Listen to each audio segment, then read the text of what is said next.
Hello बच्चों, welcome to दक्षिणा learning platform and this amazing session. और आज हम डिस्कस करने जा रहे हैं बेटा HST2 का केमिस्ट्री पार्ट। तो वही है, पेपर का सेम पैटर्न है। पहले आपके 15 क्वेश्चंस इनऑर्गेनिक के हैं, देन ऑर्गेनिक के हैं और लास्ट में आपके फिजिकल के हैं। तो चलिए शुरू करते हैं क्वेश्चन नंबर 46 से।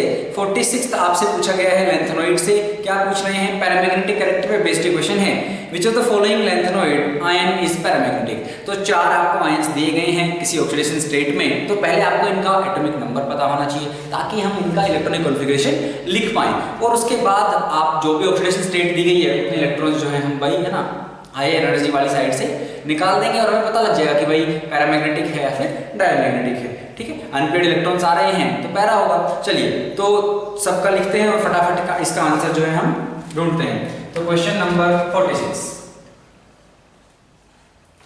तो जो पहला अपने को आयन दिया गया है दैट इज लैंथेनम +3, राइट। तो पहला अपने को दिया गया है बेटा लैंथेनम 3+। दूसरा अपने को दिया गया है cerium 4+। Third that is given to us is gadolinium again 3+। And the fourth ion is lutetium 3+ again. ठीक है, चलिए तो सबसे पहले हमने जैसे बात की कि आपको इनका एटॉमिक नंबर पता होना चाहिए ताकि हम इनका इलेक्ट्रॉनिक कॉन्फ़िगरेशन लिख पाएं। ठीक है, तो हमने कहा लैंथेनम की अगर हम बात करें बेटा तो लैंथेनम जो है आपका 57 पे आता है, सीरियम हो गया आपका 58, गैडोलिनियम का होता है बेटा 64, ल्यूटेटियम का 71। इसके बाद आगे अब ध्यान देना कि 54 अपनी क्या है, ज़ेनन है, राइट। तो अपनी ज़ेनन जो गैस है वो क्या कहाँ पे बेटा, वो 54 पे। तो 54 के बाद 3 बचे हैं, तो यानी कि मैं कुछ ऐसे लिख सकता हूँ ज़ेनन 3 बचे हैं बेटा।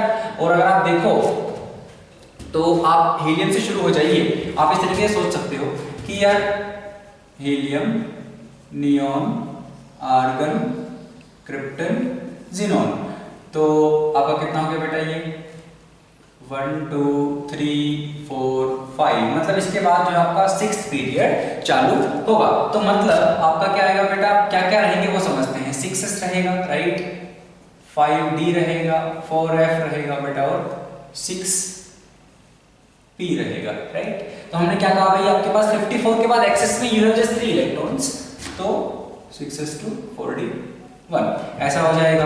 अभी again we are not removing the electrons as per the oxidation state, we are simply writing the electronic configuration of the element itself, right, like lanthanum, cerium, gadolinium and lutetium। उसके बाद हम इलेक्ट्रॉन्स निकालेंगे। तो cerium का हमने कहा 58, एक extra है तो 6s2 5d2 जो है हमारा यहाँ पे बेटा क्या हो जाएगा आपका, नहीं होगा, सॉरी 5d2 नहीं होगा बेटा, 1 4f1।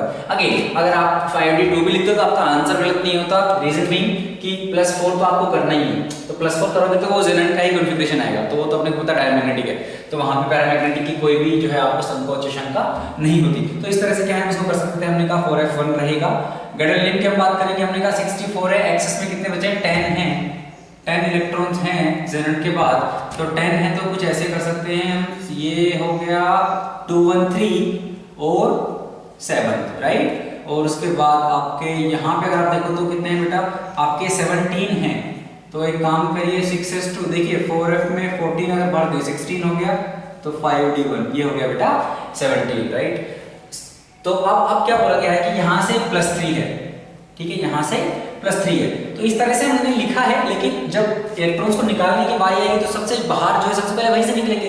6s आपकी सबसे आउटर मोस्ट शेल होगी, उसके बाद 5d होगा बेटा, 4f4 अंदर होगा। तो हम क्या बोल रहे हैं कि पहले यहाँ से निकलेंगे फिर यहाँ से निकलेंगे। तो आप इसको ऐसे भी लिख सकते हो 4f14 5d1 6s2।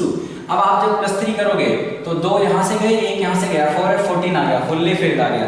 तो ये तो बेटा कैसा है, डायमैग्नेटिक है। सिमिलरली यहाँ से +3 जब आप हटाओगे तो ये भी कैसा आ जाएगा, डाया आ जाएगा। यहाँ से +4 करोगे तो कैसा आ जाएगा, डाया आ जाएगा। यहाँ से आप जब +3 करोगे तो इन दोनों से हटेंगे, अगेन आप इस तरह से आउटर मोस्ट से हम पहले निकालेंगे। तो 6s से पहले निकलेगा, देन 5d से इलेक्ट्रॉन निकलेगा बेटा। 3 निकलने हैं, 2 यहाँ से 1 यहाँ से, 4f7 बचेगा बेटा, हाफ फील्ड है। और मोस्ट इंपोर्टेंटली जो हमारे काम की चीज है, क्या हो जाएंगे आपके पास 7 अनपेड इलेक्ट्रॉन्स रहेंगे। और अगर अनपेड इलेक्ट्रॉन्स हमारे पास हैं तो तो वही हमारा आंसर है, because that will show the paramagnetic character. तो अपने पास कौन सा आंसर हो गया, that is gadolinium +3, right, option number 3।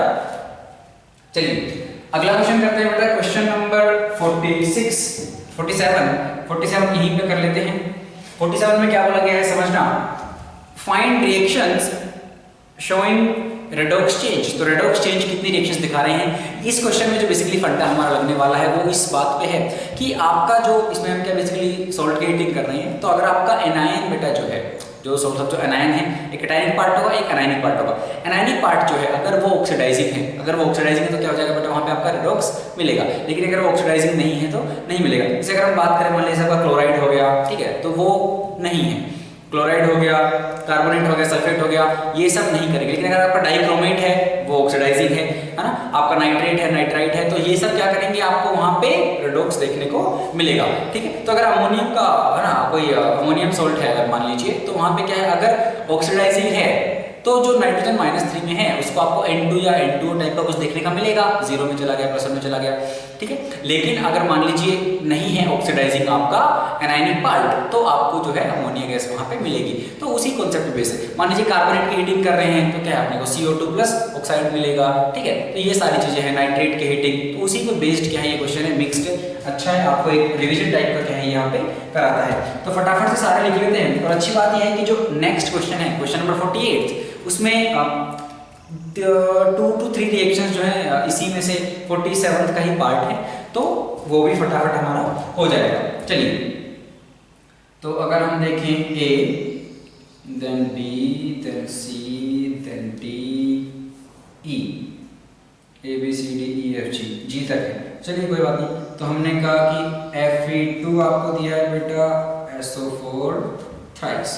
अगर आप इसकी हीटिंग करोगे, हमने कहा सल्फेट है ना, आपका वहाँ पे क्या है, जो हमने बात की उस तरह का कुछ नहीं होगा। क्या हो जाएगा यहाँ पे सिंपली, अगर आप देखो तो ये +3 में है, ठीक है, और तो क्या हो जाएगा आपका वो ऑक्साइड रहेगा Fe2O3, और यहाँ पे आपका सल्फेट सिंपली SO3 आपको यहाँ पे मिल जाएगा। चलिए, तो यहाँ पे कोई रेडॉक्स नहीं हुआ है, आपका +3 में था, ये +6 में था, सल्फर वहाँ पे +6 में है, तो कोई रेडॉक्स यहाँ पे नहीं हुआ है। तो ये सिंपली आपकी एक डिकम्पोजिशन टाइप का रेडॉक्स यहाँ पे बेटा नहीं हुआ है। उसके बाद दूसरी रिएक्शन की अगर हम बात करें B की, अमोनियम डाइक्रोमेट, तो NH4 2 Cr2O7, इसको अगर हम हीट करेंगे तो क्या हो जाएगा। अब यहाँ पे आपका बेटा हमने बात किया था, ये क्या है आपका ऑक्सीडाइजिंग एनायन है, तो वो अमोनिया को यहाँ से क्या है, जो आपका नाइट्रोजन है -3 में है बेटा, उसको 0 में भेज देगा। तो N2 आपको यहाँ पे देखने को मिलेगा, खुद जो है बेटा वो +3 में यहाँ पे चला जाएगा। तो इस तरह का कुछ अपने पास होगा, इस तरह का होगा, तो दिस इज रेडॉक्स, यस, है ना। ये आप देखिए -3 से क्या है 0 में यहाँ पे आ गया है, ये खुद यहाँ से बेटा +6 से कहाँ पे आ गया है, +3 में आ गया है, तो ये रेडॉक्स है। उसके बाद बात करें सिंपल जो है आपकी कार्बोनेट की हीटिंग है, तो कैल्शियम कार्बोनेट दिया गया है, हीट करोगे तो सिंपली कैल्शियम ऑक्साइड + CO2, ये रेडॉक्स नहीं है। उसके बाद हमने बात किया कि जैसे क्लोराइड है वो ऑक्सीडाइजिंग नहीं है, हीट करोगे तो क्या मिल जाएगा बेटा आपको यहाँ पे, अमोनिया मिल जाएगी, रेडॉक्स नहीं है। ई की बात करोगे, अब आपके यहाँ पे 2 चीज आती है, नाइट्रेट एंड नाइट्राइट, तो समझ लेते हैं। अमोनियम नाइट्रेट इन्होंने दिया है, तो अगर आपको दिया गया है अमोनियम नाइट्रेट, इसकी अगर आप हीटिंग करोगे तो एक काम करिए, सिंपली इसमें से क्या पानी निकाल दीजिए, तो आप देखोगे तो 2H2O यहाँ से अगर आपका चला गया, तो अब आपका नाइट्रोजन देखिए क्या हो जाएगा, क्या बचेगा आपके पास, 2H2O अगर आप निकालोगे तो आपको यहाँ पे बेटा N2O मिलेगा, राइट, क्योंकि 2H2O में यहाँ से और यहाँ से 2 ऑक्सीजन चले जाएंगे, एक ऑक्सीजन बचेगा, तो N2O। आपका वैसे यहाँ पे कैसे हो रहा है, तो आप देखो तो इस नाइट्रोजन की ऑक्सीडेशन स्टेट और इस नाइट्रोजन की ऑक्सीडेशन स्टेट, ये आपके लिए होमवर्क है, और यहाँ पे ऑक्सीडेशन स्टेट निकाल के देखिए, आप समझ जाओगे किस तरह से ये वाली रिएक्शन भी एक रेडॉक्स ही है। तो ये भी है। यहाँ पे मान लीजिए अगर दूसरी चीज होती, क्या बेटा, नाइट्रेट ना होके, ये क्वेश्चन का पार्ट नहीं है, इसको हम एक E- बोल देते हैं, क्योंकि नेक्स्ट क्वेश्चन में काम में आएगा, तो इसको अपन क्या है सिंपली लिख लेते हैं। चलिए, वरना नेक्स्ट में ही रखेंगे, हाँ, इसमें वैसे लिख लेते हैं, इसकी हीटिंग क्या है हम वहां पे देखेंगे। उसके बाद हमने क्या कहा कि F देखते हैं बेटा, F क्या है बेटा, लिथियम का नाइट्रेट है, लिथियम नाइट्रेट, इसकी हीटिंग अगर आप करोगे तो आपको पता है क्या मिलता है आपको, Li2O। लेकिन अच्छी बात यहाँ पे क्या है, ध्यान देना कि हाँ, लिथियम का नाइट्रेट हो गया, Li2O हो गया बेटा, ठीक है। उसके बाद आपको मिल जाएगी NO2 और अपने को मिल जाएगी यहाँ पे ऑक्सीजन की। F के बाद अगर हम G देखें तो G में अपने पास क्या है AgNO3। तो अपने को पता है यहाँ पे आपको जो AgO मिलेगा वो भी बेटा डिकम्पोज हो जाएगा और आपको AgO जो मिलेगा वो अनस्टेबल रहेगा तो Ag और ऑक्सीजन में टूट जाएगा। तो ये क्या है आपकी इस तरह से यहाँ पे ये भी क्या है बेटा आप देखोगे तो रेडॉक्स बन जाएगी। तो क्या है हमने कहा कि यार ये भी बेटा रेडॉक्स हो गई है। आप देखो Ag+1 से क्या है 0 में यहाँ पे चला गया रेडॉक्स है, ठीक है। इसके बाद हम यहाँ पे देखो तो देखिए यहाँ पे O2 मिल रहा है, ये भी आपके यहाँ बेटा एक रेडॉक्स हो जाएगी। तो हमने कहा कि ये भी रेडॉक्स है, वैसे भी देखिए NO2 से पता कर सकते हो, तो अपने को पता लग रहा है वो भी रेडॉक्स है। तो FG रेडॉक्स है, BE रेडॉक्स है, तो BEFG ऑप्शन नंबर 3। कौन सा ऑप्शन हो जाएगा बेटा क्वेश्चन नंबर 47 के लिए? Option number 3। अच्छी बात जो हमने कही थी क्वेश्चन नंबर 48 में 47 की कुछ रिएक्शंस यूज की गई हैं, तो वो हम देख लेते हैं कौन कौन सी हैं। बताना है कौन सी रिएक्शन सही है। एक रिएक्शन इन्होंने दी है क्या, अमोनियम, हमने बात किया था अमोनियम नाइट्रेट और नाइट्राइट की, तो नाइट्राइट की इस बार आ गई है। यहाँ से हीटिंग करोगे तो क्या है, पहले पानी निकाल दीजिए, पानी निकालोगे तो 2H2O, लेकिन N2 ही बचेगा, ठीक है। तो चलिए ये वाली रिएक्शन दी हुई है करेक्ट, ठीक है, ये हो गया ए करेक्ट है। बी की बात करोगे तो बेटा नाइट्रेट की है, यहाँ पे लिख रखी है नाइट्रेट की रिएक्शन, ये रही। हीटिंग करोगे तो क्या मिलेगा, यही दिया हुआ है, N2O बना रखा है, तो बी भी करेक्ट है, ए भी करेक्ट है। सी देखिए, सी में क्या दिया गया है बेटा, सोडियम कार्बोनेट।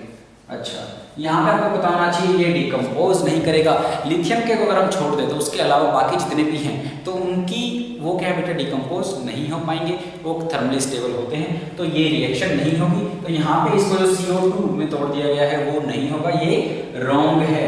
और डी अगर आप देखो हमें क्या है इनकरेक्ट ही बताना, नहीं हमें करेक्ट बताने, तो A, B एंड अगर आप देखो तो लास्ट वाली में क्या है बेटा NH4Cl है, इसकी हीटिंग कर रखी है, हमने देखा है कहाँ पे देखा है NH4Cl की हीटिंग ये रहा बेटा डी ऑप्शन में, और सेम दे रखा है, तो ये भी करेक्ट है, रिएक्शन करेक्ट है। यहाँ पे वो नहीं बोल रहा है कि कौन सी रेडॉक्स है, ये प्रोडक्ट्स दे रखे हैं and he is asking us whether the given reaction is correct और not. Yes that is correct, ठीक है। तो प्रोडक्ट करेक्ट हैं ए के, बी के और डी के। सी के प्रोडक्ट इन्होंने बना दिए हैं लेकिन रिएक्शन वो नहीं होगी, सो दैट इज रॉन्ग। तो कौन कौन से सही है अपने A B and D, A B and D you will find in option number 3। चलिए आगे चलते हैं बेटा क्वेश्चन नंबर 49 देखिए क्या पूछा गया है। इसमें 4 स्टेटमेंट है, we have to find the incorrect statement. Statement number 1 says helium shows minimum boiling point among all the zero group gases. तो अगर हम बात करें तो भाई हीलियम से अगर आप ज़ेनॉन की तरफ जाओगे, डाउन द ग्रुप अगर आप जाओगे बेटा, तो क्या है आपका वहाँ पे मॉलिक्यूलर वेट क्या है वहाँ पे बढ़ रहा है, आपके लंडन डिस्पर्शन फोर्सेस जो होंगे बेटा वहाँ पे बढ़ेंगे। तो हीलियम जो है सबसे छोटा है, उसके पास सबसे कम उसका मास है, तो वहाँ पे सबसे कम क्या है फोर्सेस होंगे लंडन डिस्पर्सन, तो उसकी वजह से क्या है इसका बॉइलिंग पॉइंट सबसे कम रहेगा। So statement number 1 says minimum, yes it would be minimum if you are comparing just the zero group gases, तो ये करेक्ट है। Statement 1 holds true.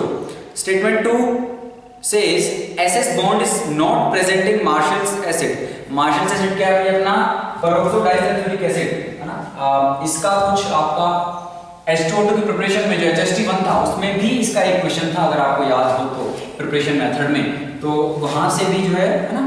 तो देखिए अगर आप सारे क्वेश्चन सारे पेपर अच्छे से अटेम्प्ट करो और जहां पे मिस्टेक्स हुई हैं सबको अच्छे से जो है जो क्वेश्चन नहीं बन पाए अच्छे से आप रिवाइज करते हो, आगे सॉल्यूशन पूरा देखते हो, तो काफी जो है बेनिफिशियल बेटा आपके लिए ये सब कुछ रहेगा।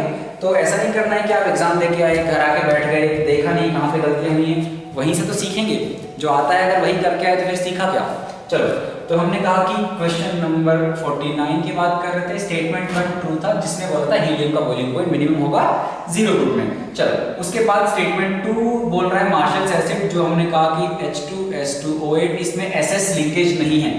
स्ट्रक्चर आप बनाओगे तो बेटा इसमें पेरोक्सो, इसका नाम से ही पता लग रहा है, तो क्या है इसका, तो पेरोक्सो, तो ये वाला लिंकेज इसमें है, तो SS लिंकेज इसमें नहीं है, तो ये वाला स्टेटमेंट भी ठीक है। स्टेटमेंट 3 अगर आप देखोगे producer gas is a mixture of CO and N2, सही बात है, कार्बन की रिएक्शन आप करवाते हो O2 N2 से, और यहाँ पे आपको जो CO और N2 का जो मिक्सचर है इसको अपन प्रोड्यूसर गैस ही बोलते हैं, तो ये स्टेटमेंट भी सही है। ऑप्शन नंबर 4 से HCl लिक्विड है रूम टेम्परेचर पे, जी नहीं HCl लिक्विड नहीं है, HCl is a gas at room temperature, तो option number 4 is a correct statement, क्योंकि इसमें हाइड्रोजन बॉन्डिंग उतना अच्छा कुछ नहीं है। HF जो है वो लिक्विड है क्योंकि उसमें हाइड्रोजन बॉन्डिंग काफी अच्छी है। तो HF लिक्विड है, HCl गैस है। ठीक है, चलिए आगे चलते हैं बेटा क्वेश्चन नंबर 50 से 50 में देखिए क्या है। 50 आपका बेसिकली कॉन्सेंट्रेटेड H2SO4 की प्रॉपर्टीज पे बेस्ड है और ये आपको बोलता है कि NaCl की रिएक्शन करवा रखी है, NaBr की करवा रखी है, दो रिएक्शन कॉन्सेंट्रेटेड H2SO4 के साथ है और एक इन्होंने क्या है बेटा परमैंगनेट के साथ है। हमें क्या बताना है कि जो भी प्रोडक्ट्स मिलेंगे इनमें तो उसमें जो गैसेस पार्ट है हमें बताना है कि किसमें कलर्ड गैस आपको मिलेगी। ठीक है, तो ये हमें बताना है। देखिए तो पहली रिएक्शन की अगर आप बात करो NaCl, तो अगर आप बात कर रहे हो कॉन्सेंट्रेटेड H2SO4 की तो बेटा कॉन्सेंट्रेटेड H2SO4 एक क्या है, ये स्ट्रॉन्ग एसिड भी है और माइल्ड ऑक्सीडाइजिंग एजेंट भी है, लेकिन क्या ये Cl- को Cl2 में कन्वर्ट कर सकता है? जी नहीं। अगर आप बात करोगे तो Cl- Cl2 में कन्वर्ट नहीं कर सकता, यहाँ पे सिंपली एक एसिड का रोल प्ले करेगा तो आपको HCl+ क्या मिल जाएगा यहाँ पे NaHSO4। तो यहाँ पे एसिड बेस रिएक्शन है, यहाँ पे जो है आपका वो रिडॉक्स नहीं हुआ है। लेकिन अगर यहाँ पे NaBr रहता तो ये Br- और I- तो ब्रोमाइड और आयोडाइड ये ऑक्सीडाइज हो जाएंगे, लेकिन क्लोराइड नहीं होगा, ध्यान रखना है। तो अगर आप सेम चीज लोगे तो अब यहाँ पे ये Br2 हो जाएगा और वो रिड्यूस होके +6 से कहां पे चला जाएगा बेटा +4 में। तो यहाँ पे वो एक ऑक्सीडाइजिंग एजेंट की तरह बिहेव कर रहा है। हमने बात की कि माइल्ड ऑक्सीडाइजिंग एजेंट है कौन, कॉन्सेंट्रेटेड। ठीक है, तो वो यहाँ पे वो रोल प्ले करेगा, राइट। ओके, उसके बाद हमने कहा बेटा कि और क्या हो जाएगा आपका ऑप्शन नंबर 3 और भी होंगे, लेकिन काम का पोर्शन यही है। तो यहाँ पे आपने देखा कि ब्रोमीन गैस आ रही है, यहाँ पे HCl आ रही है। HCl कलरलेस है, कलरलेस है तो ये वाला नहीं बना काम। ब्रोमीन इसका कलर होता है ना, तो ब्राउन गैस है तो ये अपना काम यहाँ से बेटा बन गया। ठीक है, उसके बाद हम बात करें अगेन NaCl की रिएक्शन है, लेकिन इस बार किसके साथ करवा रखी है, एसिडिक मीडियम में परमैंगनेट के साथ। तो यहाँ पे हो जाएगा भाई ये ऑक्सीडाइजिंग एजेंट की तरह बिहेव करेगा परमैंगनेट, खुद +7 में यहाँ से खुद रिड्यूस हो जाएगा, इसको ऑक्सीडाइज कर देगा, Cl2 मिलेगा जिसका कलर क्या है बेटा आपका ग्रेनिश येलो। तो यहाँ पे भी कलर गैस मिलेगी और ये रिड्यूस होकर क्या है आपका +2 में चला जाएगा। तो कहाँ कहाँ पे मिली हमें कलर गैसेस, बी ऑप्शन में मिली सेकंड वाले में, और आपका यहाँ पे क्लोरीन निकली। तो उनमें पहले वाले में HCl कलरलेस है, वहां से कोई फायदा अपने को नहीं हुआ। तो 2 और 3 में जो है तो उन्होंने बोल दिया है कि इसको उन्होंने X बोला है, इसको Y बोला है, इसको Z बोला है। तो Y और Z जो है वो अपने आंसर होंगे ऑप्शन नंबर 2। ठीक है, आसान था। चलिए बात करते हैं बेटा अगले क्वेश्चन की, क्वेश्चन नंबर 52 में क्या बोला गया है, the correct order of decreasing third ionization potential ionization enthalpy of. तो आयनाइजेशन एंथैल्पी ऑर्डर बताना है अपने को, डिक्रीजिंग ऑर्डर किस किस का, टाइटेनियम, वैनेडियम, क्रोमियम, मैग्नीज, कौन सी, थर्ड, फर्स्ट नहीं थर्ड। तो हमने कहा क्या क्या है अपने पास, टाइटेनियम है, वैनेडियम है, क्रोमियम है बेटा, मैग्नीज है। तो अगर आप देखो तो इसका क्या होता है भाई, है ना, आर्गन में नहीं लिख रहा हूं, आर्गन सबसे पहले आएगा, बाकी का कॉन्फ़िगरेशन देख लेते हैं। तो हमने कहा बाकी क्या हो जाएगा भाई आपका यहाँ पे बेटा, है ना, तो आर्गन अपन नहीं लिखते हैं क्योंकि वो सब में ही आएगा, तो इसको हटा दो यहाँ से। ठीक है, उसके अलावा क्या हो जाएगा यहाँ पे 4s2 3d2, है ना, क्योंकि ये इसका बेटा कितना होता है टाइटेनियम का 22, यहाँ पे 23 है, तो ये हो जाएगा 4s2 3d3। इसका क्या हो जाएगा 4s1 3d5, और मैग्नीज का बेटा हो जाएगा 4s2 3d5। लेकिन हमें थर्ड पूछ रहा है, मतलब 2 तो इलेक्ट्रॉन निकल चुके होंगे, उसके बाद हमें चेक करना है। तो 2 निकल चुके होंगे तो ये 4s2 चला गया, यहाँ से 4s2 चला गया, 4s1 में एक चला गया और 3d4 बचा, ये 4s2 चला गया। तो ये राम कहानी है। इस 3d4 को क्रोमियम के नीचे लिख लेते हैं, इसको वैनेडियम के नीचे लिख लेते हैं, 3d3 3d4 and this is 3d5। अब क्लियरली जो है हम देख सकते हैं यहाँ पे, ठीक है, तो सब जो है +2 में ऑलरेडी है, और उसके बाद हमें एक थर्ड इलेक्ट्रॉन जो है बेटा निकालना है। थर्ड आयनाइजेशन पोटेंशियल की बात हम यहाँ पे कर रहे हैं। तो क्लियरली हम देख सकते हैं, एक तो आप देखिए कि हम क्या है पीरियड में लेफ्ट टू राइट जा रहे हैं, +2 है, Z इफेक्टिव जो है बेटा बढ़ा हुआ है, तो क्लियरली सीधा सीधा हमें दिख रहा है क्या हो जाएगा आपका, इस तरह से आपका आयनाइजेशन पोटेंशियल क्या है इंक्रीज ही करेगा। ठीक है, चलिए इंक्रीज करेगा तो क्या हो जाएगा, manganese, then chromium, then vanadium, then at last titanium. Option number 1 क्या है आपका यहाँ पे सही आंसर होगा। चलिए आगे बढ़ते हैं बेटा क्वेश्चन नंबर 52 पे। पूछा गया है what changes does not occur in presence of organic solvent when acidified dichromate reacts with H2O2 solution। तो ये रिएक्शन आपके अगेन डी ब्लॉक का क्वेश्चन है, डाइक्रोमेट की रिएक्शन करवा रखी है H2O2 से, तो पूछ रहे हैं कौन सा चेंज नहीं होगा। अगेन ध्यान देने की बात है, उन्होंने ऑर्गेनिक सॉल्वेंट दिया है, which means जो आपका परक्रोमिक एसिड बनेगा वो बेटा क्या रहेगा, स्टेबल रहेगा, राइट, वो स्टेबल रहेगा। जैसे मान लीजिए आपने डाइइथाइल ईथर लिया, 1 पेंटेनॉल, ये सारे ऑर्गेनिक सॉल्वेंट अगर आप लोगे तो वो स्टेबल रहेगा, इसीलिए वो ऑर्गेनिक सॉल्वेंट जो दिया गया है उसका भी महत्व है। वरना तो अगर आप रखोगे तो धीरे धीरे आपका जो डीप ब्लू कलर आता है ड्यू टू CrO5 जो बनता है वो धीरे धीरे क्या है आपका गायब होने लगता है, क्योंकि वो CrO5 अनस्टेबल होता है तो वो फिर आपका वहां पे जो है टूट जाता है। लेकिन अगर ऑर्गेनिक सॉल्वेंट रहा तब ऐसा नहीं होगा, वो स्टेबल रहेगा। तो हमें दिया गया है बेटा कि K2Cr2O7 की रिएक्शन H2O2 एसिडिफाइड है H2SO4, क्या बनेगा, हमने कहा जो काम की बात है वो CrO5 के बारे में पूछ रहे हैं, ठीक। स्ट्रक्चर अगर आप बनाना चाहो तो मैंने ऐसा नहीं सोचना है क्रोमियम,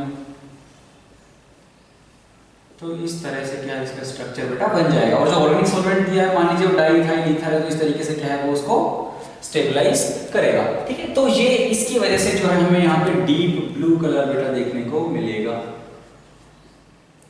तो अगर आप देखो तो यहाँ पे इसकी क्या है, ऑक्सीडेशन स्टेट क्या आ रही है, अभी भी +6 ही है, राइट भाई, 2 इधर से मिलेंगे, 2 इधर से, 2 इधर से, +6 आ रही है। और यहाँ पे भी क्या है बेटा इसकी +6 थी, तो ऑक्सीडेशन स्टेट में कोई चेंज नहीं हुआ है, ठीक है। ऑप्शन नंबर 1 देखिए, orange colour of solution turns blue, हाँ डीप ब्लू हो जाएगा, और ऑरेंज कलर इसकी वजह से था तो ऑरेंज क्या हो जाएगा, डीप ब्लू।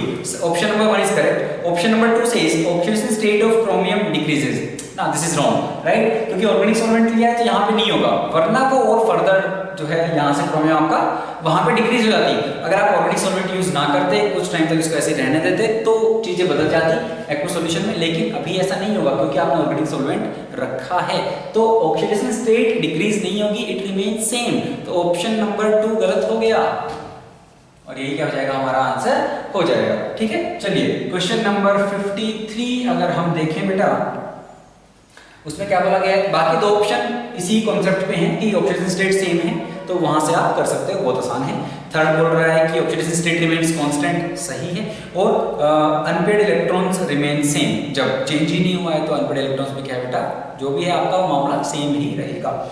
आगे बढ़ते हैं, क्वेश्चन नंबर 53 से ये आपका क्या है, एस ब्लॉक का क्वेश्चन है। यहाँ पे बोला गया है sodium is made by the electrolysis of molten mixture of, तो सोडियम हम कैसे वहां से बना रहे हैं, क्या बोल रहे हैं कि 40% solution of NaCl and 60% CaCl2 ये हम यूज कर रहे हैं। तो पूछ रहे हैं कि इसमें CaCl2 का यूज करने का क्या मतलब है, क्यों यूज कर रहे हैं। देखिए भाई, मोल्टन NaCl है तो कंडक्टिविटी तो वैसे भी रहती है वहां पे, है ना, तो ऐसा कुछ नहीं कि CaCl2 जो है आपको कंडक्टिविटी दे रहा है, तो वो सब ऑप्शंस जो दिए गए हैं उनका कोई मतलब नहीं है। अगर आप ध्यान से देखो, अगर आपने पढ़ा हो तो थ्योरेटिकल टाइप का क्वेश्चन है बेटा, तो ऑप्शन नंबर 4 जो है, the mixture has a lower melting point than NaCl। NaCl का अगर आप मान लीजिए अकेला वो रहता तो आपका बेटा जो मेल्टिंग पॉइंट आता वो आपका 803 केल्विन के आसपास आता, सॉरी सेल्सियस। और अगर आप हमने अब जब मिक्सचर लिया है 40% ये प्लस 60% आपका CaCl2, तो क्या हो जाएगा, यहाँ पे आपका जो मेल्टिंग पॉइंट है वो बेटा डिक्रीज करके कितना जाएगा, 600 के आसपास। तो इसकी वजह से क्या है, हम इसको हमने CaCl2 यहाँ पे बेसिकली यूज किया है, ठीक है। तो मेल्टिंग पॉइंट हाई था, उसको इसने क्या है लोअर डाउन किया है, तो इस वजह से क्या हमने यूज किया है। तो आपका है ना, ऐसा कुछ नहीं है कि कंडक्शन वगैरह में हेल्प करेगा या फिर, तो बाकी सारे ऑप्शन का मतलब नहीं, थ्योरेटिकल है, सीधा सीधा क्या है मेल्टिंग पॉइंट का रिडक्शन वहां पे करता है, इसलिए बेटा क्या है हम इसको यूज कर रहे हैं। तो option number 4 would be our correct answer. Moving forward to question number 54 से अब इसमें क्या है, ये मेटलर्जी पे बेटा आपको सीधी सीधी जो है जो लीचिंग प्रोसेस है आपको, है ना, गोल्ड या सिल्वर का जो है वहां से हम जो कैसे इंप्योरिटीज को हटाते हैं, तो वो वाला यहाँ पे जो है आपको रिएक्शन दिया गया है, बहुत ही आसान है। तो उन्होंने क्या किया है, बस यहाँ से यहाँ पे M लिख दिया है, मेटल M, और बोल दिया गया है साइनाइड को यूज कर रहे हैं, और 2H2O भी लिखा है, O2 यूज किया गया है। क्यों यूज किया गया है वो भी समझते हैं। +4 बोल रहे हैं यहाँ पे, M है, Cn ट्वाइस है, नेगेटिव है, +4 OH माइनस, ठीक है। तो अगर आपको याद हो बेटा तो क्या है, हम सिल्वर के लिए या गोल्ड के लिए क्या ये वाली प्रोसेस यूज करते हैं, क्योंकि ये क्या है साइनाइड के साथ एक सोल्यूबल कॉम्प्लेक्स बनाएगा जो कि ये कॉम्प्लेक्स है, तो ये गोल्ड के साथ या फिर सिल्वर के साथ सोल्यूबल कॉम्प्लेक्स बनाएगा, जिसकी वजह से क्या है कि इसने कॉम्प्लेक्स बना लिया और उसके बाद बाकी जो इंप्योरिटीज है वो रहेगा इस सॉल्यूशन में, ठीक है। और उसके बाद हम इसकी रिएक्शन क्या है जिंक से करवा लेते हैं, ताकि हम दोबारा इस M को क्या है यहाँ से रिड्यूस करवा लेंगे और आपका जो जिंक है वो साइनाइड के साथ कॉम्प्लेक्स बना लेगा। तो यहाँ से मैंने जिंक रिड्यूसिंग एजेंट का काम कर रहा है, उसने रिड्यूस किया, यहाँ से मुझे मेटल मेरा मिल गया, ठीक है। तो मुद्दे की बात क्या है, गोल्ड और सिल्वर के लिए ऑक्सीजन क्यों यूज करते हैं कि भाई यहाँ पे 0 में है और यहाँ पे अगर आप देखो तो +1 में है, तो इसको कौन ऑक्सीडाइज कर रहा है, तो उसके लिए आपको एक जो है हमने यहाँ पे ऑक्सीजन का भी यूज जो है किया है। तो सिंपल क्वेश्चन बेटा, अगर आप ऑप्शन देखो तो आपको क्या है गोल्ड दिया गया है ऑप्शन नंबर 3 में, बाकी तो कॉपर जिंक वगैरह कुछ भी लिख रखा है, तो ये हमारा क्या है सही आंसर यहाँ पे हो जाएगा।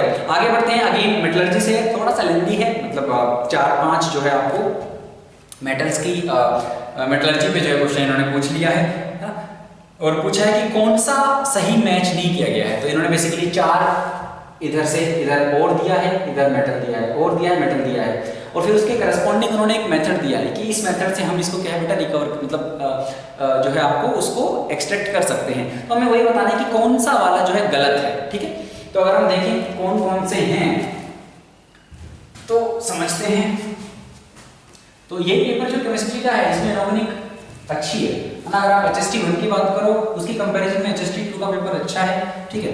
ऑर्गेनिक तो अगेन मोर और लेस ज़्यादा मतलब सिमिलर लेवल पे है, लेकिन इनऑर्गेनिक जो है वो इस वाले पेपर में जो है उसका अच्छा लेवल है। चलिए 55, तो जो फर्स्ट इन्होंने दिया है दैट इज ZnCO3 से जिंक हमें बनाना है। दूसरा जो दिया है बेटा वो है एल्यूमिनियम हाइड्रोक्साइड से हमें क्या बनाना है, एल्यूमिनियम बनाना है, मतलब एक्सट्रैक्ट करना है। PbS गैलेना से हमें Pb बनाना है। फोर्थ Cu2S से हमें Cu बनाना है। और जो आपको प्रोसेसेस दी गई हैं वो हम देख लेते हैं क्या क्या प्रोसेसेस हैं, समझते हैं। ओके, तो प्रोसेसेस जो है बेटा वो है सबसे पहली वाली, इसमें इन्होंने लिख रखा है कि कैल्सिनेशन फॉलोड बाय स्मेल्टिंग। देखिए क्या ये सही है, तो मैंने कहा कि यहाँ पे जो है आपका कार्बोनेट और है तो हमें यहाँ पे जो है कैल्सिनेशन ही करेंगे, एयर की एब्सेंस में आप इसकी हीटिंग करोगे ताकि यहाँ पे आपका CO2 उड़ जाए और आपको मेटल का ऑक्साइड मिल जाए। और फिर उस मेटल का ऑक्साइड यानी कि हम क्या बोल रहे हैं, पहले हम इसका कैल्सिनेशन करेंगे that is heating in absence of air. तो कैल्सिनेशन करोगे तो आपका जो ZnCO3 है बेटा वो आपका ZnO + CO2 में जाएगा, और फिर जो ZnO है यहाँ से आप जिंक निकालने के लिए कार्बन के साथ रिडक्शन करवा दोगे तो आपको क्या मिल जाएगा, जिंक मिल जाएगा प्लस कार्बन मोनोऑक्साइड। तो ये reduction with carbon is smelting and the first part is basically this heating of this carbonate और इज आपका calcination. So this one is correct, ठीक है। 2 में क्या बोला गया है कि ये एल्यूमिनियम हाइड्रोक्साइड से जो एल्यूमिनियम अपन ला रहे हैं this is again they are saying this is calcination followed by electrolytic reduction, ठीक है। तो यहाँ पे अगर आपको याद हो तो डिपेंडिंग अपॉन किस टाइप की इंप्योरिटीज ज्यादा हैं, अगर मतलब कौन सी मेजर इंप्योरिटी है, अगर आपको मान लीजिए SiO2 की मेजर इंप्योरिटी है तो आप अलग मेथड यूज करोगे, सरपेक मेथड यूज करोगे। अगर आपकी जो है बेटा इसमें है ना Fe2O3 की इंप्योरिटी मेजर है तो हम जो है इसमें बेयर्स प्रोसेस यूज करेंगे, ठीक है। तो किसके लिए, Al2O3 के लिए, और उसके बाद Al2O3 से आप एल्यूमिनियम जाने के लिए इलेक्ट्रोलाइटिक रिडक्शन यूज करोगे। सो दिस इज करेक्ट, है ना। और यहाँ पे कैल्सिनेशन की जो बात कर रहे हैं देखिए AlOH से समझना, आपके पास Al2O3.XH2O था, आपने देखा कौन सी मेजर इंप्योरिटी है, ठीक है। डिपेंडिंग अपॉन कि भाई क्या इसमें SiO2 की मेजर इंप्योरिटी है या फिर क्या इसमें Fe2O3 की है, ये है तो आपने क्या है बेटा सरपेक्स प्रोसेस करा दिया, ये है तो क्या है आपने क्या करा दिया, बेयर्स मेथड जो है आपने बेटा यहाँ पे यूज कर दिया। उसके बाद क्या है इस प्रोसेस में जब आप देखोगे तो दोनों में ही आपको क्या है बाद में AlOH थ्राइस मिलता है, जिसको हम सिंपली हीट कर देते हैं और वहां से क्या हो जाएगा बेटा आपको यहाँ पे Al2O3 मिल जाएगा। तो ठीक है, राइट है, हमने सिंपली हीट किया वहां पे तो वही तो कैल्सिनेशन हो गया अपना, ठीक है, उसी टाइप का हो गया। तो यहाँ से पानी उड़ जाएगा आपका, Al2O3 मिल जाएगा, और एक बार ऑक्साइड आ गया तो वहां से इलेक्ट्रोलाइटिक रिडक्शन करवा देंगे, कौन सा, होल हेरोल्ड प्रोसेस। तो ये वाला भी ठीक है। चलिए ऑप्शन नंबर 3 की बात करते हैं, PbS से Pb, तो गैलेना से लेड कैसे मिलेगा बेटा, तो हम बात करते हैं सेल्फ रिडक्शन की। तो सेल्फ रिडक्शन में किन किन के लिए यूज करते हैं बेटा? आपका लेड, कॉपर और Ag, है ना। तो ये खुद का ही रिडक्शन कर देते हैं, ठीक है। तो इनमें सेल्फ रिडक्शन यूज करते हैं। तो क्या करते हैं, जैसे मान लीजिए आपके पास PbS है, तो उसको क्या है, पार्शियल उसका क्या है, रोस्टिंग करते हैं। तो ऑक्सीजन की प्रेजेंस में हीटिंग कर रहे हैं लेकिन पार्शियल, सल्फर है तो SO2 ले जाएगा और आपका जो लेड है वो PbO बना लेगा। अब लेकिन हमने क्या कंप्लीट नहीं किया ये, तो कुछ PbS अभी भी है। अब जो आपका PbS है प्लस जो PbO है वही क्या करेंगे बेटा, यहाँ पे रिएक्ट करेंगे तो आपका लेड यहाँ से मिल जाएगा और अगेन दोबारा क्या हो जाएगा, हमारा SO2 यहाँ से उड़ जाएगा। सो दिस इज सेल्फ रिडक्शन, क्योंकि खुद ही खुद को क्या बेटा रिड्यूस कर रहा है, और this is your partial roasting.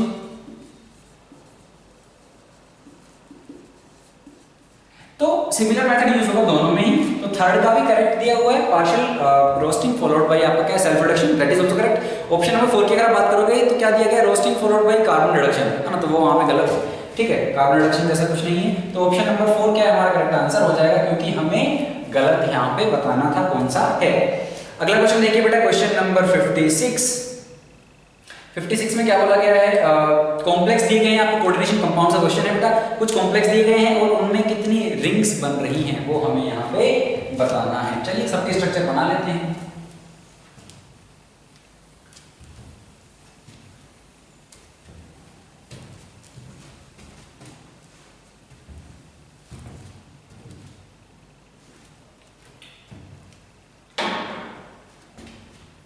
Question number 56, तो हमने कहा देखिए फर्स्ट कॉम्प्लेक्स जो आपको दिया गया है बेटा, दैट इज कोबाल्ट का कॉम्प्लेक्स है, ऑक्सीडेट है the first ligand, second ligand is chloride -3।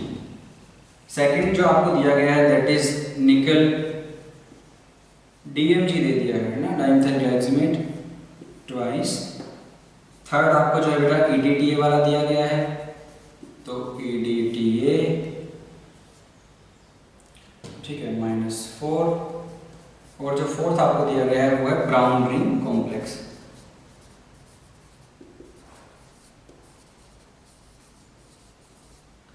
ठीक है, तो चलिए समझते हैं। तो हमें रिंग्स बतानी है। इन्होंने बोला है कि भाई इसमें 4 रिंग्स हैं, इसमें भी 4 हैं बेटा, इसमें इन्होंने 6 दिया है, इसमें 1 दिया है। हमें बताना है कौन सा करेक्ट है। तो बात मतलब 3 में जो है गलत नंबर ऑफ रिंग्स लिखी हुई है।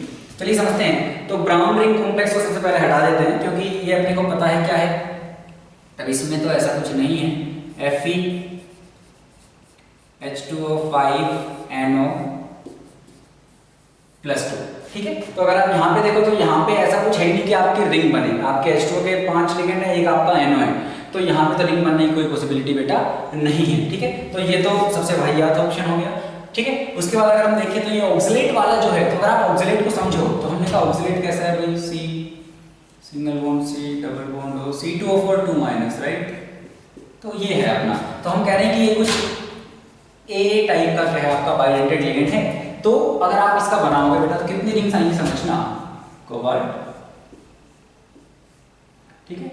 तो A टाइप का है, तो ये A टाइप का यहाँ पे हो गया, 2 ऑक्सीलेट है, एक ये हो गया बेटा, एक क्लोरीन यहाँ पे, एक क्लोराइड यहाँ पे, एक क्लोराइड यहाँ पे। तो रिंग्स तो 2 ही हैं, रिंग्स तो 2 ही हैं, 4 नहीं है, ठीक है। अच्छा, अब हम देख लेते हैं DMG को, देख लेते हैं। निकल DMG की अगर आप बात करोगे तो हम बना लेते हैं, ठीक है। तो ये हो गया बेटा आपका निकल, ठीक है। और निकल DMG अपने को पता है बेटा बाइडेंटेट है, तो 2 है मतलब 4 टोटल इसकी क्या हो जाएगी, आपके कोऑर्डिनेशन नंबर इसका हो जाएगा। तो यहाँ पे अगर आप बात करोगे निकल DMG की, और उसके बाद एक और बचता है अपना EDTA। तो EDTA भी हमें देखना पड़ेगा। EDTA में क्या है, इसको बनाने के लिए अपने को जगह भी चाहिए। तो क्या हो जाएगा, अगर हम EDTA का बनाएं तो आपका यहाँ पे आ जाएगा N, ठीक है, double bond C, single bond C, थोड़ा इसको बढ़ाना पड़ेगा, डबल बॉन्ड यहाँ पे बेटा एक CH3 और CH3 आप लोग लगा लेना, और इस N के साथ यहाँ पे O- लगा देते हैं, यहाँ पे OH लगा देते हैं, यहाँ पे again N double bond C, single bond C, यहाँ पे डबल बॉन्ड बना देते हैं, यहाँ पे O- हाइड्रोजन बॉन्डिंग हो जाएगी। बस यही यहाँ पे था जहाँ पे गलती कर सकते थे हम। तो यहाँ पे ये हो गया मिथाइल, अगेन मिथाइल, राइट। तो अगर आप इसमें देखें तो अपने पास कितनी रिंग्स आ रही है भाई, देखिए यहाँ पे 4 आ गई, क्योंकि जो लिगेंड इसको जो इलेक्ट्रॉन डेंसिटी दे रहा है, जो इलेक्ट्रॉन पेयर दे रहा है, वहां से तो 2 बनी, लेकिन जो हाइड्रोजन बॉन्डिंग है उसकी वजह से भी आपकी 2 रिंग्स बन गई है। तो टोटल कितनी रिंग्स होंगी बेटा यहाँ पे आपकी 4, और यहीं पे हम गलती कर सकते थे। ठीक है, तो ये वाला करेक्ट ऑप्शन, तो करेक्ट आंसर क्या हो जाएगा इसका? Option number 2। जो बाकी एक बचा है वो भी देख लेते हैं, EDTA वाला। तो EDTA में 6 नहीं होंगी, समझते हैं कितनी रिंग्स होंगी।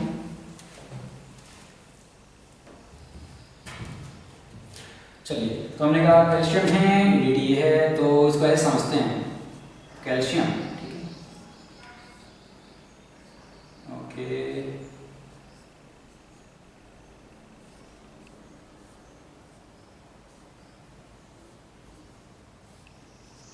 ठीक है बेटा, ये हो गया। अच्छा, अब हम बोल रहे हैं NCCN, यहाँ तक कोई दिक्कत नहीं है। अच्छा, अब जो बाकी हमें लेने हैं, अब वो थोड़े से ना, इसको बनाने में हल्की सी भी दिक्कत आएगी, फिर काम करते हैं। क्योंकि अगर आप देखो EDTA का स्ट्रक्चर कैसा है, तो हम कह रहे हैं C, फिर उसके बाद आपका N, और फिर यहाँ से आपके 4 क्या होंगे आपके CH2 C double bond O minus, इस तरीके से आपके 4 क्या होंगे, इस तरह से एसिडेट होंगे। ठीक है, तो हमने कहा कि आप क्या लेते हैं, N से यहाँ से हमने लिया, पहले इस वाले पे पहुँचा देते हैं, ऊपर वाले पे CH2 C double bond O minus, तो ये यहाँ पे जा रहा है। इस वाले से एक और लेते हैं CH2 C double bond O, okay, ये दिक्कत कर रहा है, और यहाँ से बेटा O माइनस, ये वाला हो गया। अब आपके 2 और बचते हैं, तो इस वाले पे ना बैक साइड से लिखे जाते हैं। देखो ये ऊपर नीचे हो गए, ये इधर में हो गए। ठीक है, तो इसी बैक साइड में, तो इसको यहाँ से अपन कुछ इस तरीके से बना लेते हैं, CH2 C double bond O minus. ठीक है, आई होप समझ में आ रहा होगा। और यहाँ से एक बेटा ऐसे फ्रंट की साइड में ले लेते हैं। ठीक है, CH2 C double bond O minus, तो कुछ इस तरीके से। तो यहाँ पे अगर आप रिंग्स गिनना चाहो, सिंपल समझते हैं ना, जिनको अगर डायग्राम बनाने में दिक्कत है, ये समझ में ना आ रहा, तो सिंपल अपन ऐसे समझते हैं कि भाई एक तो सिंपल ये बन गई आपकी, जो ये N और ये C इधर में N बेटा, इधर में आपका ये, चलिए रेड कलर यूज कर लेते हैं। ठीक है, तो एक तो ये हो गई आपकी ये कितने मेंबर्ड है, 1 2 3 4 5 मेंबर, राइट। सिमिलरली जो बैक साइड में गई है वहां पे भी 1 2 3 4 5 मेंबर वो बन गई है। ऐसी जो फ्रंट में आई है एक वो हो गई, तो एक बैक से जो गया वो, एक फ्रंट से हो गया वो हो गया, एक ये प्लेन वाला हो गया, एक फिर जो ऊपर गया 1 2 3 4 5, और एक फिर जो नीचे है सिमिलरली 2 3 4 5, ये वाला। तो ऊपर नीचे पीछे आगे और एक उसी प्लेन में, टोटल 5 है अपने पास 5 मेंबर, तो 5 रिंग्स हैं 5 मेंबर, राइट। तो ये वाला भी गलत है, तो राइट आंसर तो हमें ऑलरेडी मिल गया था, that is option number 2, right. चलिए आगे चलते हैं बेटा, question number 57 again coordination compound से है, आपका फिजिक्स सॉल्ट पे बेस्ड है, तो उसके बारे में कुछ स्टेटमेंट्स पूछ रखे हैं, देखते हैं। तो कोऑर्डिनेशन के जो क्वेश्चन है इसमें वो अच्छे हैं। चलो, तो अगर हम देखें क्वेश्चन नंबर 57, और यहाँ पे अगर हम समझना चाहें तो आपको जी सोल्ट दिया गया है बेटा, KPtCl3, और आपका यहाँ पे हो जाएगा स्क्वायर C2H4, राइट। ये अपने को दिया गया है, और ये हम बोल रहे हैं जीसिस सॉल्ट। इसका स्ट्रक्चर अगर हम बनाएं बेटा तो कैसा होगा देखना, ये आपका प्लेटिनम हो गया, राइट, Cl Cl Cl, और इसका जो प्लेन है उसके परपेंडिकुलर प्लेन में रहेगा आपका इसका प्लेन, इस तरीके से रहेगा, तो है ना, ऐसे नहीं कि इसके प्लेन में ऐसे परपेंडिकुलर रहेगा बेटा, तब वो पाई इलेक्ट्रॉन डेंसिटी वहां से देगा। तो हम बोल रहे हैं कि C इस तरीके से, ठीक है, इस तरीके से रहेगा आपका, ये हो गए आपके H H H, इसको ऐसे बना लेते हैं, इसको फ्रंट में ले लेते हैं, इसको बैक साइड में देते हैं, फ्रंट में देते हैं, इस तरह से कुछ रहेगा। और जो ये पाई डेंसिटी है वो इसको इस तरीके से डोनेट करेगा, लेकिन अगेन सिनर्जिक बॉन्डिंग होगी तो मेटल भी जो है अपने फील्ड से बेटा, इसके जो पाई एंटी बॉन्डिंग यहाँ पे होंगे, पाई एंटी बॉन्डिंग,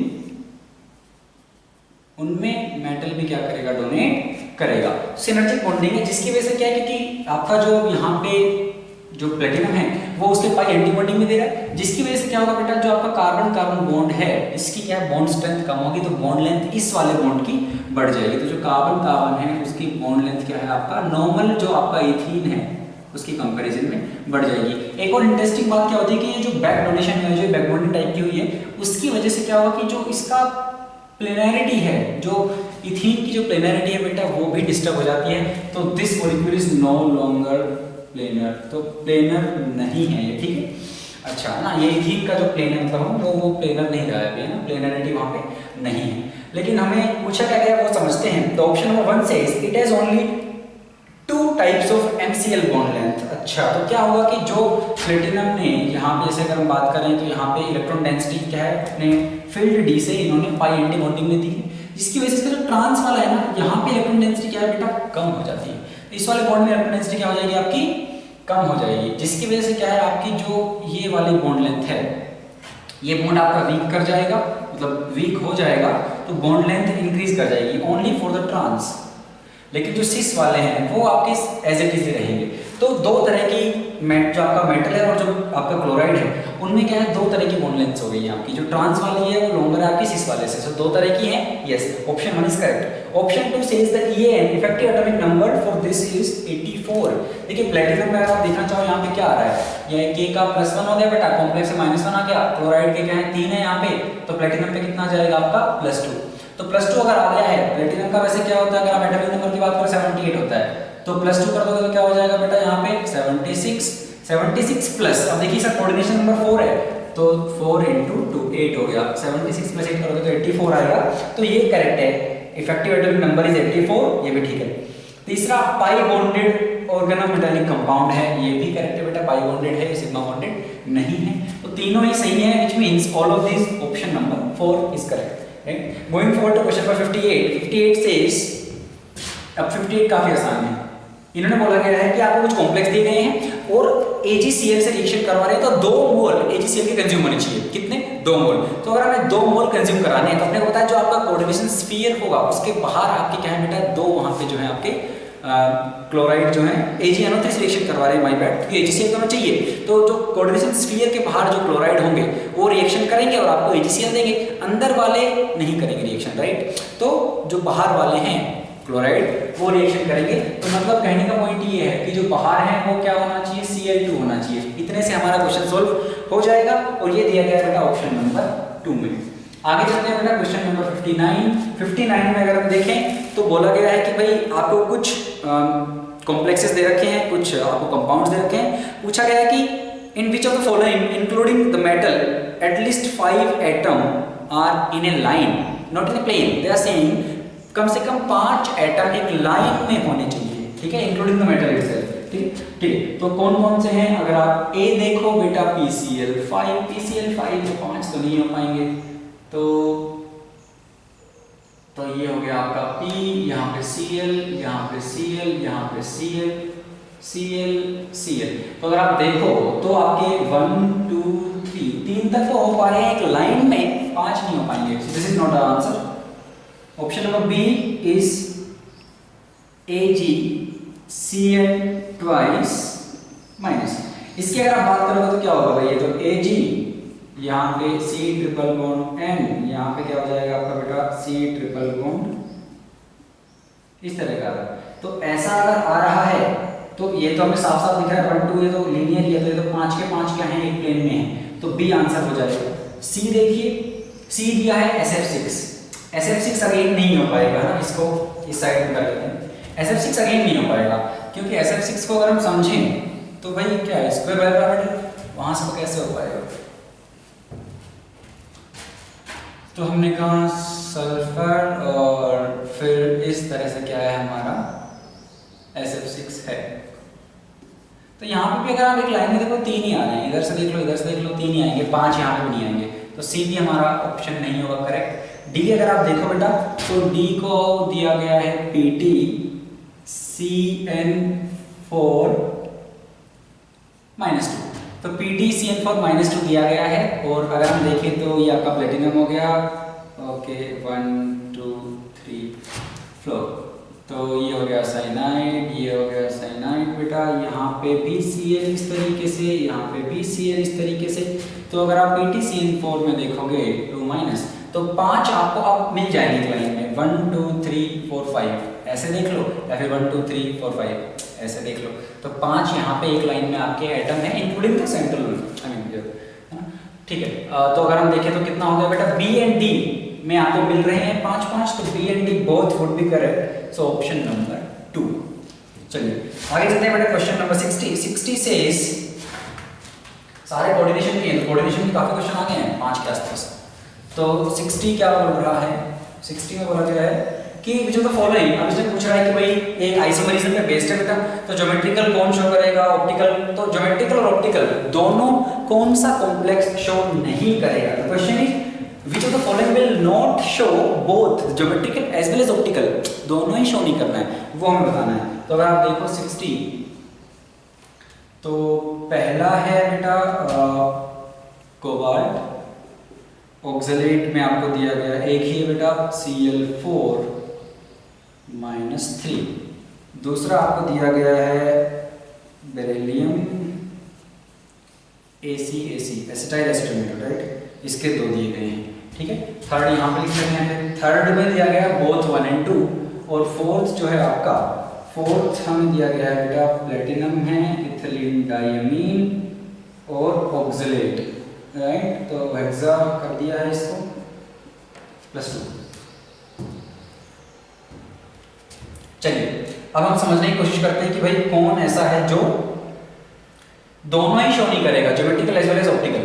तो अगर हम इसका बनाएं कोबाल्ट वाले का, कोबाल्ट ये तो आसान है, ऑक्सलेट हमने देखा था कि ये सिमेट्रिकल बाइडेंटेट है, बाकी अगर आप देखो Cl को आप कहीं भी रख लो, मतलब वो चारों इसी तरीके से रहेंगे, है ना। तो और ऐसा नहीं कि इसको हम क्रॉस में ला नहीं सकते हैं, तो आपको जो है यहाँ पे ज्योमेट्रिकल देखने को बेटा नहीं मिल सकता है, ठीक है, ऐसा कोई कॉम्बिनेशन पॉसिबल नहीं होगा, मतलब this is the only option we have, right. और इसमें आपकी POS प्रेजेंट है, कैसे प्रेजेंट है समझ लेते हैं। अगर मैं इस प्लेन में काट दूं, है ना, तो ये और ये क्या है, आपको उस प्लेन में प्लेनोसिमेट्री मिल जाएगी। तो नीदर ऑप्टिकल नॉर ज्योमेट्रिकल, तो ये अपना आंसर होगा। और इसके अलावा कौन शो नहीं करेगा, अगर आप बेरिलियम वाले का बनाओगे तो हमने कहा BE, राइट। अब यहाँ पे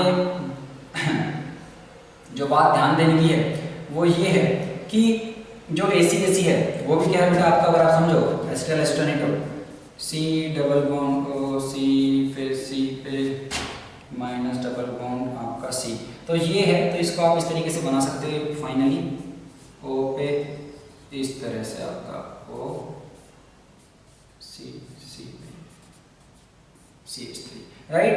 तो इधर से और इधर से इस तरीके से क्या है ये आपका डोनेट करेगा, ये भी सिमेट्रिकल बाइडेंटेट है। तो मैंने कहा A इस तरीके से कनेक्टेड हैं और दूसरे A और A इस तरीके से कनेक्टेड हैं। तो अगर ऐसा है तो इसके पास तो कोई ऑप्शन ही नहीं है, पहली बात तो कट जाएगा, तो बेटा इसमें ऑप्टिकल जो है आपका आइसोमरिज्म तो शो कर ही नहीं सकता है, और ज्योमेट्रिकल की पॉसिबिलिटी नहीं है, सारी जो है आपके सिमेट्रिकल है A, तो इसमें ये भी कुछ शो नहीं करेगा। तो करेक्ट आंसर क्या हो जाएगा आपका, बोथ 1 और 2, option 3 would be your answer for this question, and that is our last question for inorganic chemistry. Yes, option number 4 की अगर बात करें, platinum ethylene diamine and oxalate दिया हुआ है, तो ये आपका बाइडेंटेट है, तो यहाँ से 2 मिलेंगे, 2 to the 4 + 2 6 हो गया, राइट। तो अगर हम देखें तो कोऑर्डिनेशन नंबर 6 है, तो प्लेटिनम। तो इसमें अच्छी बात क्या है कि मान लो ये कुछ A टाइप का है, ये कुछ BB टाइप का है, दोनों है तो सिमेट्रिकल ही। तो मैंने कहा कि कुछ ऐसा आप इसमें कहाँ पे दिक्कत आएगी समझना। मान लो ये BB हो गया बेटा, ये आपका BB इस तरीके से हो गया और A इस तरीके से हो गया। इसमें क्या अच्छी बात है कि इसमें आपको plano symmetry, centre of symmetry नहीं मिलेगी, तो ये ऑप्टिकल शो कर देगा, this will show optical show करेगा, तो ये हमारा आंसर नहीं हो सकता। और आंसर क्या था कि जो both geometrical as well as optical, it should not show both of these, है ना, आइदर नहीं था, ठीक है। तो 4th शो करेगा ऑप्टिकल, तो अपना आंसर क्या होगा, करेक्ट आंसर ऑप्शन नंबर 3। चलिए बेटा आप आगे बढ़ते हैं हम ऑर्गेनिक केमिस्ट्री की तरफ, और फर्स्ट क्वेश्चन जो है अपना क्वेश्चन नंबर 61 उसका डिस्कशन करते हैं। चलिए बेटा क्वेश्चन नंबर 61 में क्या बोला गया है, स्टीरियोकेमिस्ट्री से क्वेश्चन है, which of the following compound has S configuration, तो किसकी S configuration है, क्वेश्चन नंबर 61, राइट। सो अब हमें बतानी है एस कॉन्फ़िगरेशन। तो अगर हम ऑप्शन नंबर 1 देखें, ऑप्शन नंबर 1 से कुछ इस तरह का है, यहाँ पे OH है, यहाँ पे CH3 है, यहाँ पे Br है और यहाँ पे बेटा क्या है, H है। ओके, ऑप्शन नंबर 2 पहले सबको लिख लेते हैं, फिर आसान रहेगा अपने लिए। CH3 OH Br and H। Option number 3 over here, 4 over here, right। Option number 3 is methyl over here, OH Br H CH3 Br OH। काफी आसान है, इसमें कुछ भी खास नहीं है इस क्वेश्चन में। तो अगर आप देखना चाहो तो देखो, नंबरिंग कर देते हैं 1 2 3 4। यहाँ पे आप करोगे तो Br यहाँ पे है बेटा 1 2 3 4। आई होप ये सबको करना आता है, बहुत आसान है। 1 2 3 4 ये हो जाएगा बेटा 1 2 3 4, राइट। तो अगर अब आप देखो तो यहाँ पे हॉरिजॉन्टल पे है 1 2 3, 1 2 3 एंटी क्लॉकवाइज आ रहा है बेटा, हॉरिजॉन्टल पे एंटी क्लॉकवाइज है तो क्या हो जाएगा R। यहाँ पे देखो तो 1 2 3 क्लॉकवाइज आ रहा है, वर्टिकल पे है R। यहाँ पे देखें तो 1 2 3 एंटी क्लॉकवाइज आ रहा है, वर्टिकल पे है S। और यहाँ पे अगर हम देखें तो 1 2 3 क्लॉकवाइज आ रहा है, वर्टिकल पे है R।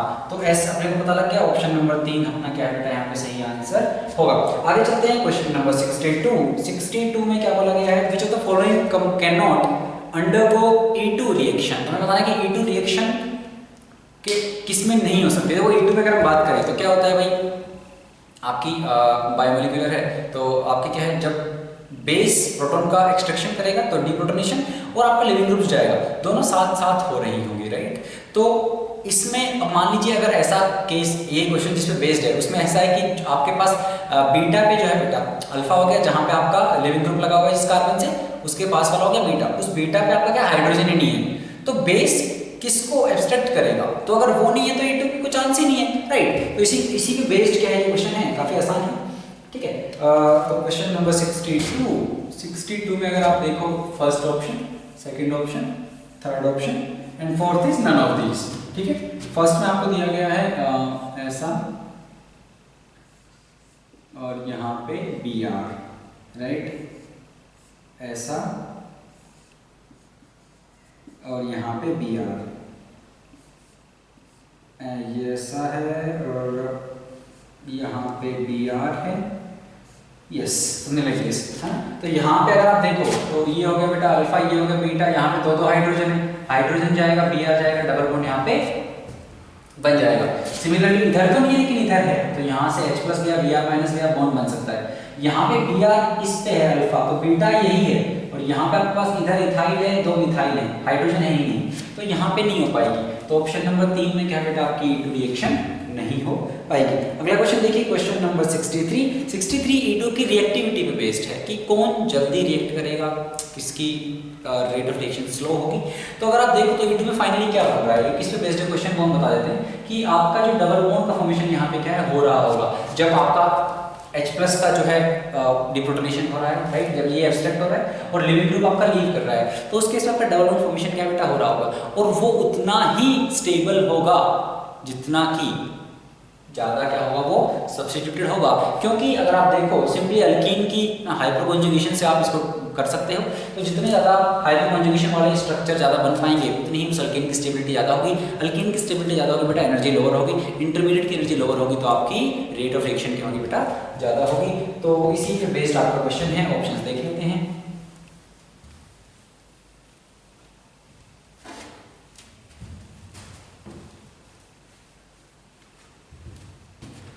चलिए, तो हम बात कर रहे हैं 63 की। तो 63 में हमने बोला कि रिएक्टिविटी, अब E2 की रिएक्टिविटी बतानी है बेटा। तो पहले में Br ऐसा दिया हुआ है, सेकंड में जो अल्काइल हैलाइड है वो 2 डिग्री कर दिया है, यहाँ पे 1 डिग्री कर दिया, यहाँ पे टर्शरी।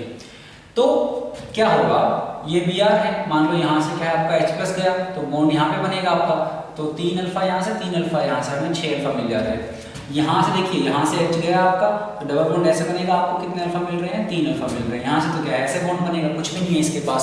तो कौन सबसे ज्यादा स्टेबल है, स्टेबिलिटी ऑर्डर ये रहेगा। तो रिएक्टिविटी ऑर्डर भी बेटा क्या है, इसी ऑर्डर में रहेगा। तो 1 > 2 > 3 ऑप्शन नंबर 2।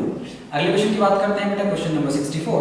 64 में आपको बोला गया है कि SN2 का लिविंग टेंडेंसी जो है, आपको कुछ लिविंग स्पीशीज दी गई हैं, लिविंग ग्रुप्स दिए गए हैं, हमें बताने की उनकी SN2 के संदर्भ में उनकी जो है लिविंग एबिलिटी किसकी अच्छी है, कौन ज़्यादा अच्छा लिविंग ग्रुप यहाँ पे होगा। क्या क्या दिया गया है, फ्लोराइड दिया गया है, क्लोराइड दिया गया है, ब्रोमाइड दिया गया है, आयोडाइड दिया गया है। तो सीधी सी बात है भाई, जिस पे नेगेटिव चार्ज स्टेबलाइज ज़्यादा होगा वही होगा। आयोडाइड का साइज इतना है, फ्लोराइड का इतना है, तो नेगेटिव इस पे ज़्यादा स्टेबल नहीं हो पाएगा, इस पे इलेक्ट्रॉन डेंसिटी जो है अच्छे से बेटा फैली हुई रहेगी। तो इस पे इलेक्ट्रॉन डेंसिटी ज़्यादा रहेगी, इस पे कम रहेगी, तो आयोडाइड ज़्यादा स्टेबल है, तो लिविंग ग्रुप एबिलिटी भी उसी ऑर्डर में हो जाएगी। Option number 1। काफी आसान क्वेश्चन था। आगे चलते हैं बेटा, क्वेश्चन नंबर 65। 65 में आपको क्या बोला गया है, हाँ 65 में आपको एक साइक्लोहेक्सेन दिया गया है, राइट। फिर आपको यहाँ पे इस तरह का आपको जो है बेटा टर्शियरी अल्कोहल दे दिया गया है, H2O पानी से रिएक्शन करवा दे रहे हैं। ये लो, हमें बताना है बेटा मेजर प्रोडक्ट क्या होगा। एक बात समझना कि क्या लग रहा है आपको, है ना। तो अगर आप देखो तो आपका जो सबस्ट्रेट है 3 डिग्री है, यहाँ पे नॉट अल्कोहल नहीं है, वरना तो क्या ही करेंगे, alkyl halide, 3 degree alkyl halide है आपका सबस्ट्रेट। अपने पास पोलर प्रोटिक अपने पास क्या है बेटा, सॉल्वेंट है, ठीक है, और वही न्यूक्लियोफाइल का काम भी करेगा। और अगर हम देखें तो चार्ज न्यूक्लियोफाइल नहीं है, हीट वगैरह नहीं दी गई है। यहाँ से देख के मुझे एक ही दिमाग में मेरी बात आ रही है, SN1 करा दो। तो क्योंकि 3 डिग्री है, ये लिविंग ग्रुप जाएगा बेटा, कार्बोकेटायन बनेगा, उसकी स्टेबिलिटी हमें बढ़ानी है, तो वो रीअरेंज कर सकता है, तो करेगा, करने की जरूरत नहीं है। क्यों, 3 अल्फा इधर है, 3 अल्फा इधर है, 1 अल्फा इधर है ना, 7 अल्फा आ रहे हैं। अगर आप मान लो यहाँ से यहाँ लेके आ जाते हो, तो 2 इधर है, 2 इधर है और 1 इधर है, कोई है ना नुकसान हो गया, तो रीअरेंज करने का कोई मतलब नहीं है।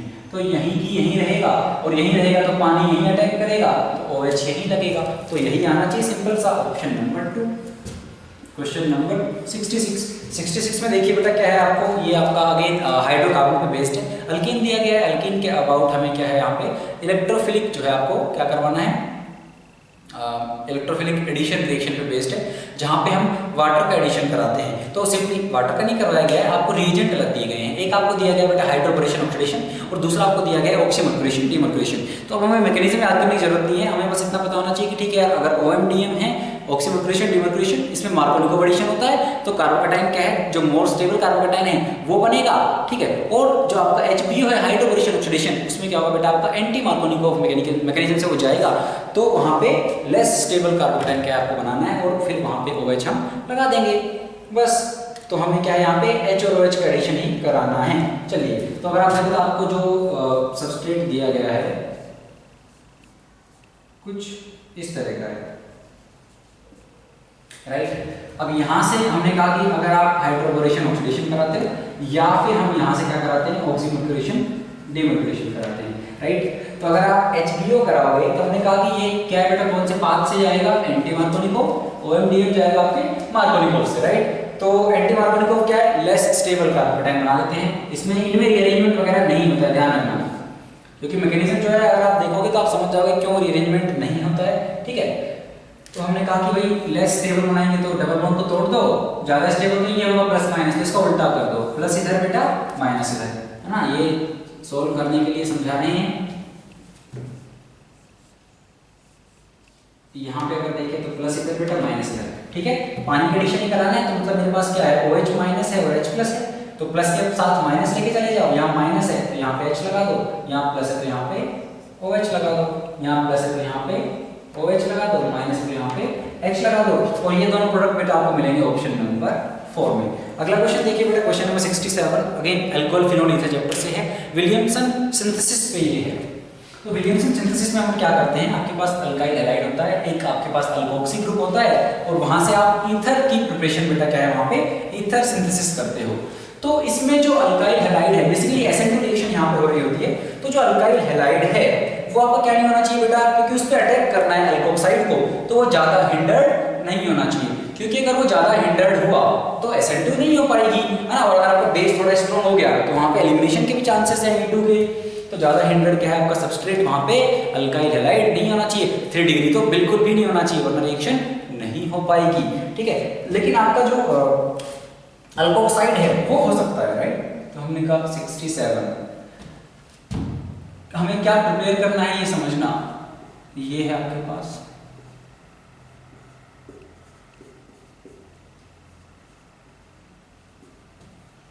राइट। तो हमने कहा कि इसमें आप 2 कॉम्बिनेशन बना सकते हैं। हमने कहा कि आपके पास एक RO माइनस होगा बेटा, एक RX होगा। RO माइनस अटैक करेगा, ये जाएगा, SN2 रिएक्शन होगी, आपका ईथर बन जाएगा। तो मैंने कहा यहाँ से 2 केस बना लेते हैं, 2 पॉसिबिलिटीज जो हमें दिख रही हैं कि एक बार इसको क्या है अल्कोक्साइड का पार्ट ले लेते हैं। तो C6H2O माइनस प्लस, ये अल्कोक्साइड है तो ये क्या हो गया अल्काइल हैलाइड। तो अल्काइल हैलाइड क्या हो गया अपना X। और जो ये तो हो गया A पॉसिबिलिटी। B पॉसिबिलिटी क्या है, इसको इस बार क्या लेते हैं अल्कोक्साइड। तो अल्कोक्साइड क्या हो गया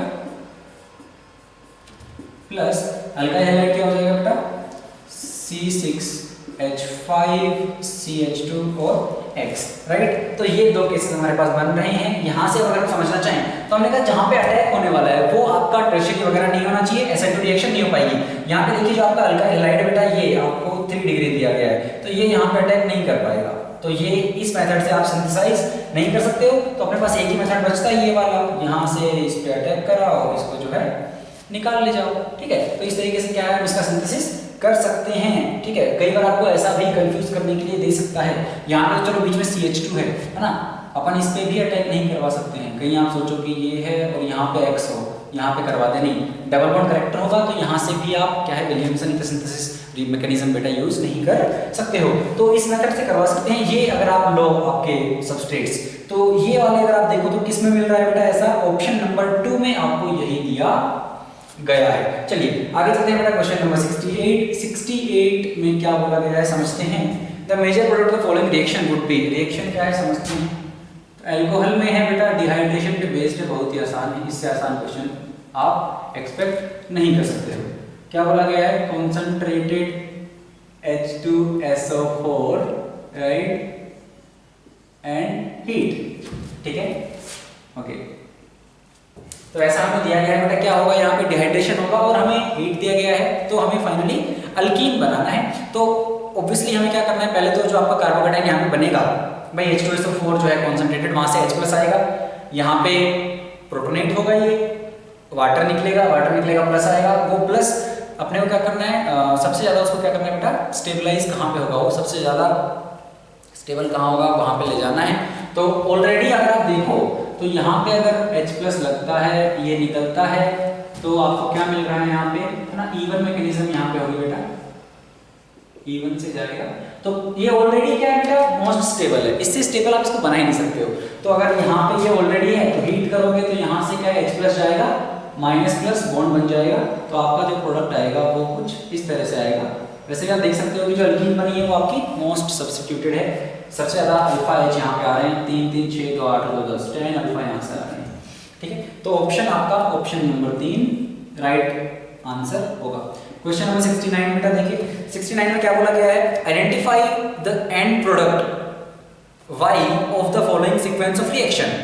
क्या है भाई सीक्वेंस ऑफ रिएक्शन, तो फिनॉल से बेटा ये फिनॉल में आपको क्या दिया गया है, तो पहले आपको फिनॉल ही दिया गया है, सल्फोनेशन करवा रहे हैं पहले, तो कॉन्सेंट्रेटेड H2SO4 100 डिग्री सेल्सियस बोल रहे हैं, कुछ X बना, फिर क्या करवा रहे हैं ब्रोमिनेशन Br2Fe, कुछ Y बना, हमें Y बताना है। सिंपल सी बात है, सल्फोनेशन करवा रहे हैं। ये क्या है बेटा आपका ऑर्थो पैरा डायरेक्टिंग है ना, एंट्रेंस होगी ऑर्थो पे, तो कहां पे जाएगा पैरा पे। तो मतलब क्या बन जाएगा, अगर आप देखो तो पहले आपका यहाँ पे OH है, यहाँ पे क्या बेटा क्या बन जाएगा SO3H, ठीक है। अब क्योंकि पैरा ब्लॉक है वो इसीलिए यूज किया गया है, पैरा को ब्लॉक करने के लिए यूज किया गया है, ठीक है। पैरा पोजीशन ब्लॉक कर दिया, क्योंकि अगर आप डायरेक्ट कराते तो ये ब्रोमिनेशन कहां पे होता, वो सब्स्टिट्यूशन पैरा पोजीशन पे होता, लेकिन क्योंकि पैरा ब्लॉक है तो कहां पे होगा ऑर्थो पे। तो आपको क्या मिलेगा बेटा यहाँ पे, तो यहाँ पे अपने को जो प्रोडक्ट मिलने वाला है वो OH और जो ब्रोमिनेशन है वो Br+ आपका यहाँ पे लगेगा और SO3H ये मिलेगा। इस SO3H को आप हटा भी सकते हो, अगर आप हीट कर दोगे एसिड के साथ तो वो निकल भी जाएगा, SO3 गैस वहाँ से रिलीज हो जाएगी, ठीक है। लेकिन ऐसा हमें नहीं बोला गया है करने के लिए, तो सिंपली अपन क्या कर देंगे, ऑप्शन नंबर 1 अपना करेक्ट आंसर होगा। अगला देखिए बेटा क्वेश्चन नंबर 70 में आपको बोला गया है कि भाई which is the following product, which is the major product of the following reaction. Reaction क्या है, सिमिलर कॉन्सेप्ट पे बेस्ड है, जो हमने 69 में किया वही सेम टू सेम, कुछ भी अलग यहाँ पे नहीं दिख रहा है। तो क्या होगा 70 में, देखिए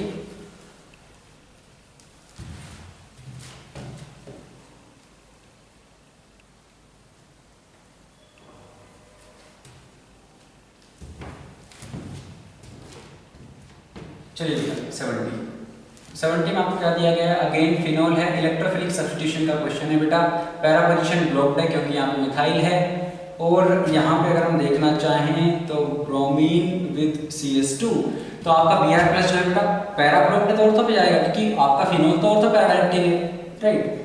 तो OH और आपका यहाँ पे Br, इसकी ऑर्थो पे मत लगा देना, हाँ ये this is where you can get confused. लेकिन दोनों में ज्यादा जो है डायरेक्टिंग कौन सा है, OH+M शो करेगा बेटा, ये केवल हाइपरकॉन्जुगेशन शो करेगा, तो इसके अकॉर्डिंग डिसाइड करेंगे हम, ठीक है। इसके अकॉर्डिंग मत कर देना, यहाँ पे गलत हो जाएगा। तो Br ऑर्थो के रेस्पेक्ट में पैरा ऑर्थो पोजीशन पे, OH के रेस्पेक्ट में ऑर्थो पोजीशन पे लगेगा, ठीक है। तो ऑप्शन नंबर 4 में आपको यही दिया गया है। आगे चलते हैं क्वेश्चन नंबर 71, थ्योरेटिकल क्वेश्चन है बायोमोलिक्यूल से।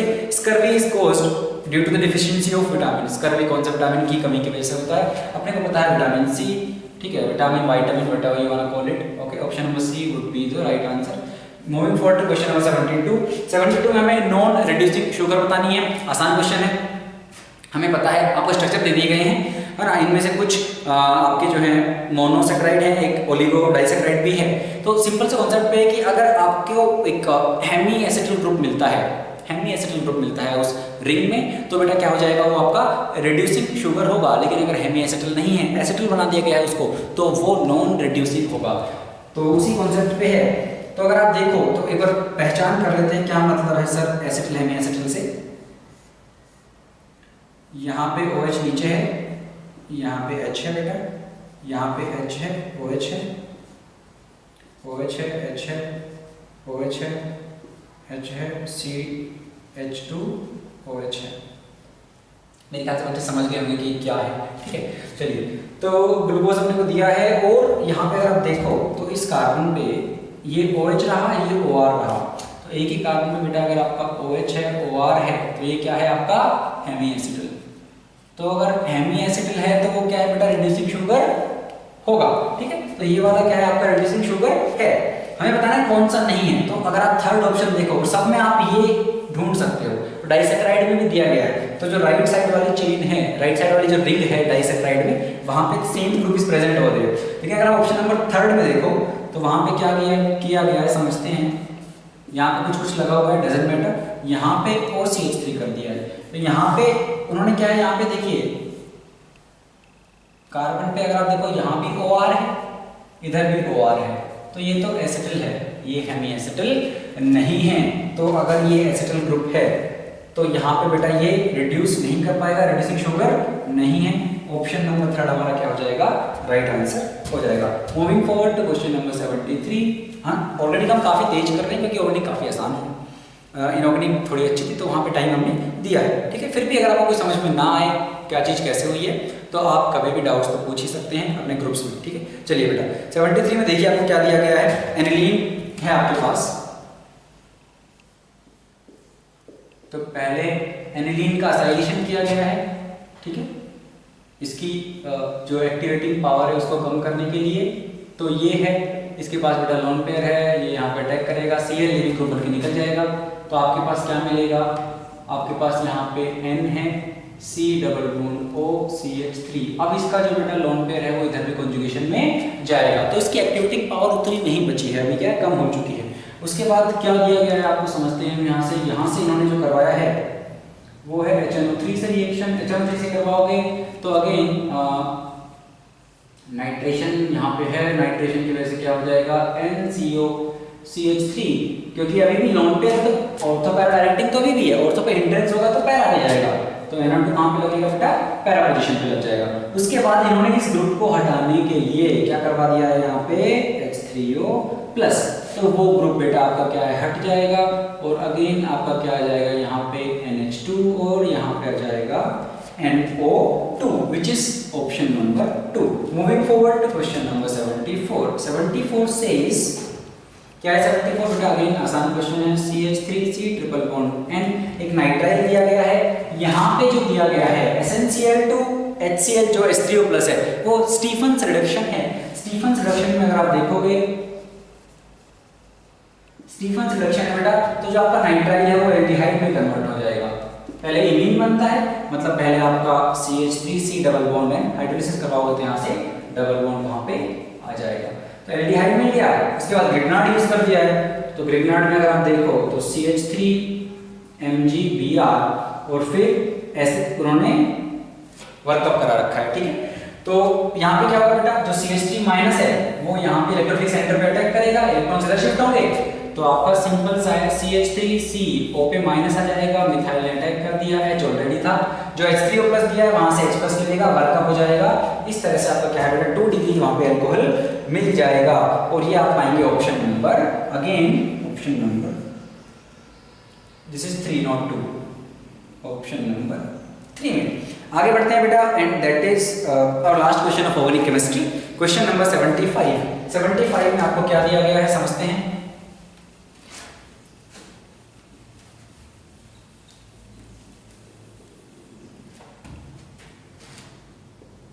सेवेंटी फाइव में आपको इस तरह का साइक्लोहेक्सेनोन है, उसकी यहाँ पे CH2C double bond O CH3 इस तरह का कुछ दे दिया गया है, और सिंपल रिडक्शन का क्वेश्चन है बेटा, NaBH4 सोडियम बोरोहाइड्राइड यूज किया गया है। आपने को बताया कि ये एस्टर को रिड्यूस नहीं कर सकता, तो केवल कीटोनिक पार्ट रिड्यूस हो जाएगा अल्कोहल में, तो आपको यहाँ से 2 डिग्री अल्कोहल मिल जाएगा, और ये पार्ट एज इट इज रहेगा because NaBH4 can not reduce ester. अगर LiAlH4 होता lithium aluminium hydride, yes we would have reduced this part but not in this case. तो ये आपको दिया गया बेटा ऑप्शन नंबर 4 में। तो यहाँ पे अपना ऑर्गेनिक का डिस्कशन भी खत्म होता है। इसके बाद जो आपके 15 क्वेश्चन बचे हैं फिजिकल केमिस्ट्री के, वो भी हम देख लेते हैं। चलिए बेटा फिजिकल का पहला क्वेश्चन देखते हैं। क्वेश्चन नंबर 76 क्या बोला गया है, आपका सॉल्यूशन चैप्टर से है। Which of the following is not correct for non ideal solutions, ठीक है। तो अगर हम देखें कि भाई चलिए देखते हैं क्वेश्चन नंबर 76। तो हमें पता है कि अगर आपका सॉल्यूशन आइडियल है, तो अगर आपने A और B दो को मिलाया है, ठीक है, तो आपका जो सॉल्यूशन का प्रेशर होगा बेटा वो क्या हो जाएगा, मान लेते हैं कि भाई है ना P0A आपका वेपर प्रेशर है किसका, A का, और P0B आपका है बेटा B का। तो कुछ इस तरह से आपका एक्सप्रेशन आना चाहिए था आइडियल सॉल्यूशन के केस में। अब डिपेंडिंग अपॉन कि भाई आपके जो आपने A और B को मिलाया है उनमें मिलाने के बाद कैसे फोर्सेस आ रहे हैं, क्या अट्रैक्टिव फोर्सेस डोमिनेट कर रहे हैं या रिपल्सिव फोर्सेस हैं, है ना। मतलब अगर जैसे इंटरेक्शन पहले थे उससे अगर इंटरेक्शन और बढ़ गई, उससे ज़्यादा अगर होगा तो बेटा अट्रैक्टिव हो जाएगा, है ना। और उस केस में क्या होगा, इंटरेक्शन बढ़ जाएंगे, इंटरेक्शन बढ़ गया तो उतना अभी क्या है वेपर फेज में नहीं जाएगा, वेपर फेज में नहीं गया तो क्या आपका वहाँ पे वेपर प्रेशर क्या हो जाएगा बेटा, सॉल्यूशन का कम हो जाएगा, राइट। तो वही 2 केस बनते हैं कि आपका आइडियल से डेविएशन कैसा है, नेगेटिव डेविएशन है या पॉजिटिव डेविएशन है, डिपेंडिंग ऑन दैट यहाँ पे क्या चीजें डिफाइन होंगी। लेकिन उन्होंने कुछ नहीं बोला है कि नेगेटिव है पॉजिटिव है, बस पूछा है कि नॉन आइडियल है, it can be positive deviation और it can be negative deviation as well. हमें सिंपली बताना है कि PS, तो पहली कंडीशन दी गई है कि your PS is less than this, हो सकता है नेगेटिव डेविएशन के केस में ऐसा हो सकता है, ठीक है। दूसरा ऑप्शन क्या दिया गया है, पहला ठीक है। दूसरा क्या दिया गया है कि डेल्टा H जो है mixing that is negative, delta H mixing क्या है, नेगेटिव है। तो डेल्टा H मिक्सिंग नेगेटिव हो सकती है, इसमें कुछ नहीं है, नेगेटिव भी हो सकती है, पॉजिटिव भी हो सकती है, अगेन डिपेंडिंग अपॉन कि भाई आपका अगर इंटरेक्शन बढ़ गए होंगे तो हीट रिलीज होगी, डेल्टा H नेगेटिव हो जाएगी वरना पॉजिटिव हो जाएगी, तो ये भी हो सकता है, ठीक है। ऑप्शन नंबर 3 में क्या किया है, the same first part which holds true for ideal solution वो दे दिया गया है, तो ये गलत हो जाएगा। इसमें इन्होंने दे दिया है PS is equal to P0A into mole fraction of A into P0B into mole fraction of B. This holds true for ideal solution not for non ideal, तो यही तो गलत है, ठीक है। तो ऑप्शन नंबर 3 हमारा क्या यहाँ पे करेक्ट आंसर हो जाएगा। ऑप्शन नंबर 4 अगर हम देखना चाहें तो वो दिया गया बेटा delta V mixing is greater than 0। देखो आइडियल सॉल्यूशन जो होगा उसमें आइडियल में आपका delta H mix delta we mix ये 0 होगा, लेकिन नॉन आइडियल में क्या है आपका, अगेन हमने बात की ये डेल्टा वी मिक्स क्या है, ग्रेटर देन 0 हो सकता है, लेस देन 0 हो सकता है, तो this is very much possible, तो इसमें कोई दिक्कत आपको नहीं होनी चाहिए। तो ऑप्शन नंबर थर्ड क्या है आपका, गलत यहाँ पे बेटा है। अगला क्वेश्चन देखते हैं, क्वेश्चन नंबर 77 केमिकल काइनेटिक्स से है। आपको क्या दिया गया है, एक ओवरऑल रेट लो दिया गया है, किसका, हेबर्स प्रोसेस है। तो N2 + 3H2 is in equilibrium with 2NH3, और इस रिएक्शन के लिए इन्होंने क्या है, ओवरऑल रेट लो dx/dt इज इक्वल टू दे दिया है क्या, 10 to the power -2 not -2 that is 10 to the power 2 N2 का कंसंट्रेशन इनटू H2 की पावर 3, H2 का कंसंट्रेशन का cube basically -10 to the power -3 into ammonia का स्क्वायर। ठीक है, तो मतलब ये फॉरवर्ड जाने की हो गई और ये वाली आपकी बैकवर्ड वाली होगी। तो ओवरऑल रेट लो का एक्सप्रेशन क्या इन्होंने दे रखा है। ठीक है, उसके बाद हम क्या बोल रहे हैं, इन्होंने एक और चीज आपको दे दी है कि N2 कंसंट्रेशन इनटू H2 का कंसंट्रेशन का क्यूब डिवाइडेड बाय NH3 का कंसंट्रेशन का square, and this is given as 10 to the power -5 molar square. ठीक है, तो हमें बताना है कि ठीक है, this is given at some instant, so this is at some instant, ये दे रखा है हमें। तो what we have to tell is कि इस इंस्टेंट पे what would be the dx/dt at this particular instant when this value is this much. ठीक है, तो अब हमें देखिए, तो आप सिंपली यहाँ पे इसको क्या है, सब्स्टिट्यूट कर दीजिए, N2 concentration into H2 concentration का cube, if you substitute this value, कितनी आ रही है ये value, 10 to the power -5 into NH3 का कंसंट्रेशन का स्क्वायर, राइट, इसको इधर ले जाके मल्टीप्लाई कर दो, तो क्या बन जाएगा ये 10 to the power 2 10 to the power -5 into NH3 concentration का square -10 to the power -3 into NH3 concentration का स्क्वायर, राइट। तो ये 5 और 2 बेटा ये -3 हो जाएगा, तो -3 NH3 का स्क्वायर, NH3 का कंसंट्रेशन का स्क्वायर, ये हो गया ओवरऑल 0। तो dx/dt 0 आ रहा है, रिएक्शन क्या बेटा इक्विलिब्रियम पे है, यही ये बताना चाह रहे हैं। तो हमारा क्या हो जाएगा यहाँ करेक्ट आंसर आपका, वेरी सिंपल, ऑप्शन नंबर 1। ठीक है, चलिए आगे बढ़ते हैं बेटा, question number 78 again chemical kinetics से है। इजी क्वेश्चन है, आपका क्या है, जीरो ऑर्डर पे है, इन्होंने जीरो ऑर्डर का के आपको दे दिया गया है, बता भी दिया है, जीरो ऑर्डर है 0.024 मोलर सेकंड इनवर्स, और हमें बताया है कि what will be the concentration of A, तो ए है जो डिसअपीयर हो रहा है धीरे धीरे। ठीक है, और क्या बोला गया है कि कितना टाइम दिया है, 15 सेकंड के बाद, so your t is equal to 15 second, और हमें बताया है कि इनिशियल कंसंट्रेशन जो है A0 दैट इज 0.5 मोलर। तो सिंपल है बेटा, अपने को पता है कि A फाइनल क्या होता है, A इनिशियल माइनस KT, अगर आप ये लगाओगे A initial is 0.5 minus K is given as 0.024 if I wrote it right, yes, into 15। अगर आप इस बेहतरीन चीज को सॉल्व करेंगे, जो कि बहुत आसान हम कर सकते हैं, इसको हटाइए, नीचे में क्या है आप 1000 ले आइए। ठीक है, उसके बाद 5 3 जा 5 200, यहाँ पे ले आइए बेटा 1200, तो एक काम कर दीजिए 4 3 जा 12 4 25 जा, दिस इज 0.5 माइनस 9/25। ठीक है, तो 9/25 अगर आप देखोगे तो ये आ जाएगा 0.25 3 जा 15 6, राइट। तो ये 0.5 माइनस 0.36 आ रहा है, विच मीन्स 0.14, राइट। तो ऐसा कुछ आपके पास आना चाहिए। ऑप्शन नंबर क्या हो जाएगा बेटा आपका यहाँ पे, ऑप्शन नंबर 3। थोड़ा क्लटर्ड हो गया है बट सिंपल कैलकुलेशन, कुछ नहीं है, आपको केवल एक्सप्रेशन सॉल्व करना है, a इनिशियल माइनस kt, ये कहाँ से आया, dx/dt is equal to minus k, वहां से आप इंटीग्रेट करोगे तो मिल जाएगा, वेरी इजी। ठीक है, चलिए आगे बढ़ते हैं बेटा, क्वेश्चन नंबर 79 में देखिए क्या बोला गया है आपको। ओके, 79 जो है आपका अगेन केमिकल काइनेटिक्स से है, अरेनियस इक्वेशन पे बेस्ड क्वेश्चन ये है।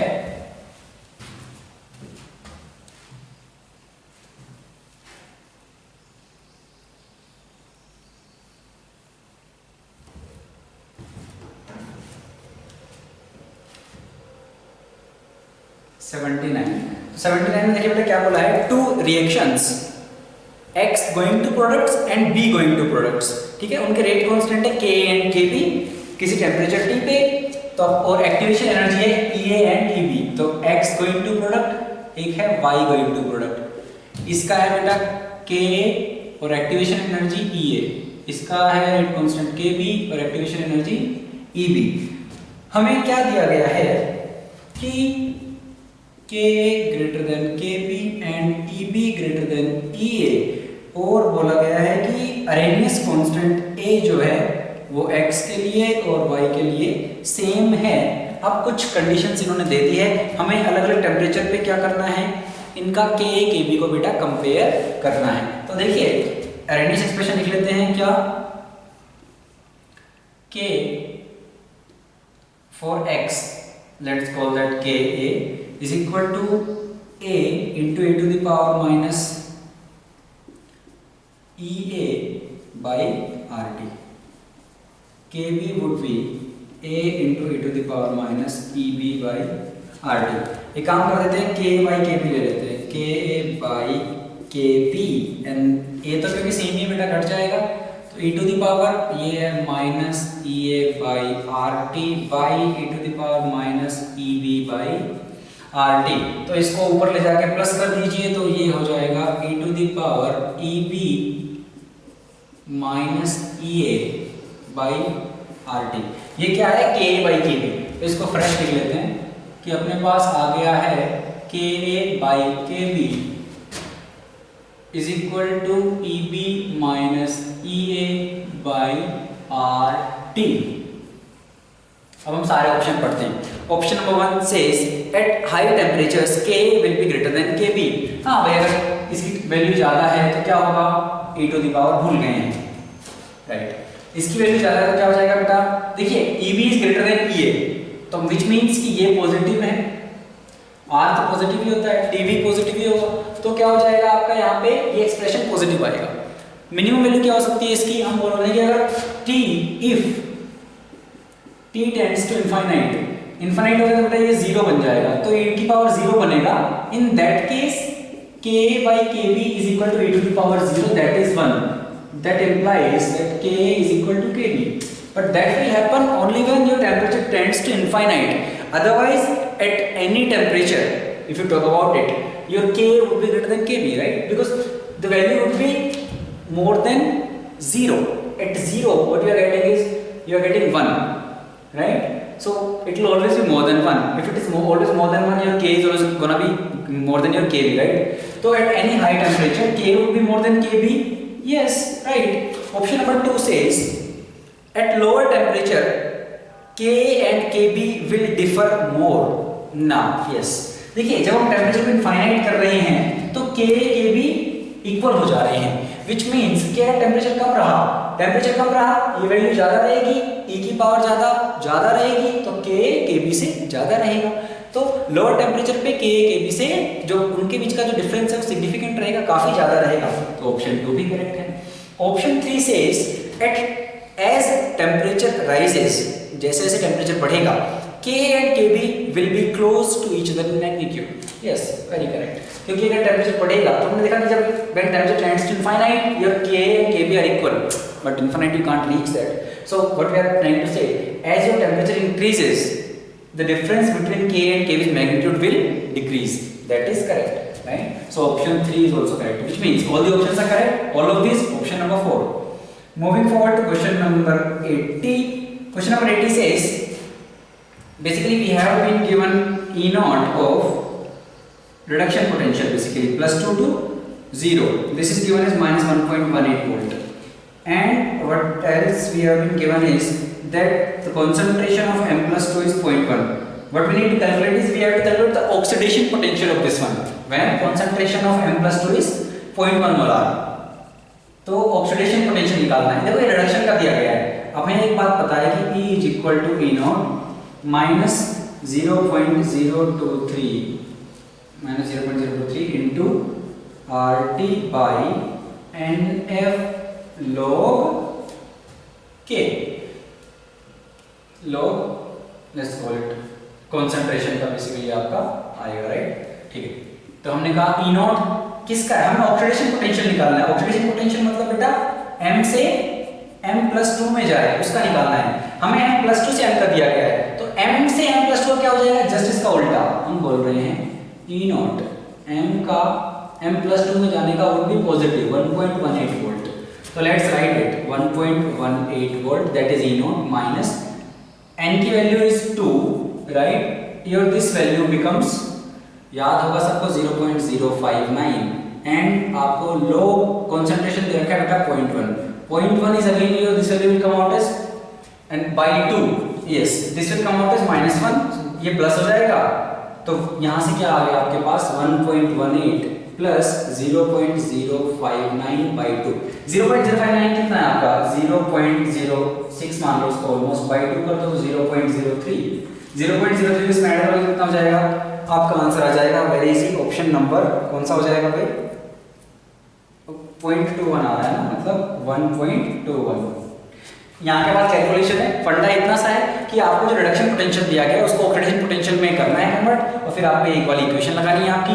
ई नॉट ऑक्सीडेशन पोटेंशियल का हमने निकाल लिया है, just negative of your reduction potential. उसके बाद दिस वैल्यू आपकी स्टैंडर्ड कंडीशंस पे 0.059 2 हो जाएगा, क्योंकि 0 से +2 में जा रहा है, n की वैल्यू 2 हो जाएगी। लोग कंसंट्रेशन डाल दीजिए, आंसर आ जाएगा ऑप्शन नंबर 4, राइट। चलिए आगे बढ़ते हैं बेटा। आगे अपना क्या है, फैराडेज लॉ का क्वेश्चन है, और इट सेज, इसको मिटा देते हैं और नेक्स्ट क्वेश्चन देखते हैं।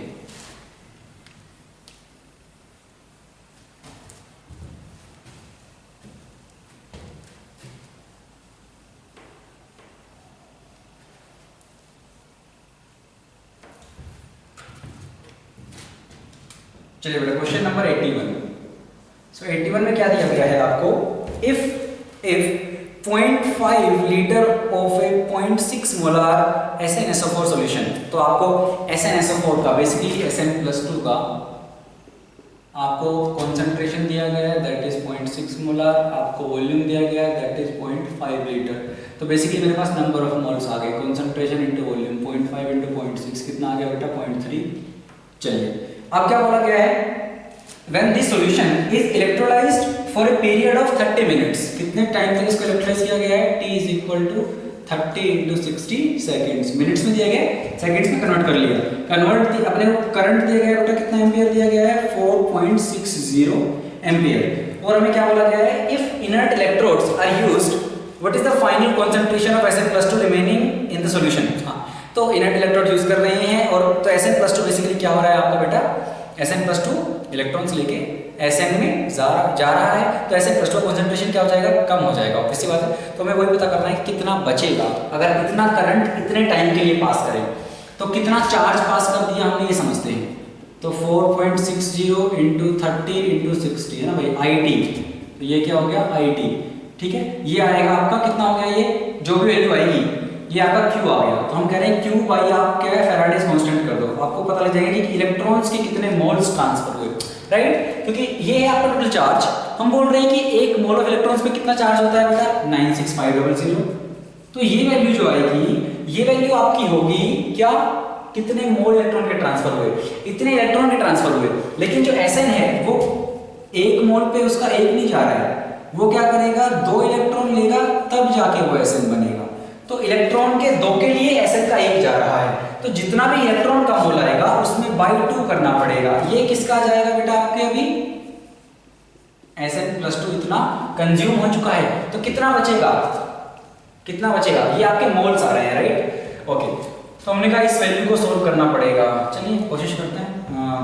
देखिए 2 0 से 2 0 उड़ा दीजिए, इधर 1 0 लगा लीजिए, तो ये कितना हो जाएगा बेटा 46 × 6 3 18 बाई ये कितना हो जाएगा 96, इसको 9 कर दीजिए क्योंकि 2 से उड़ा दीजिए उसको, तो 9650 इतना कुछ आ रहा है अपने पास, ठीक है।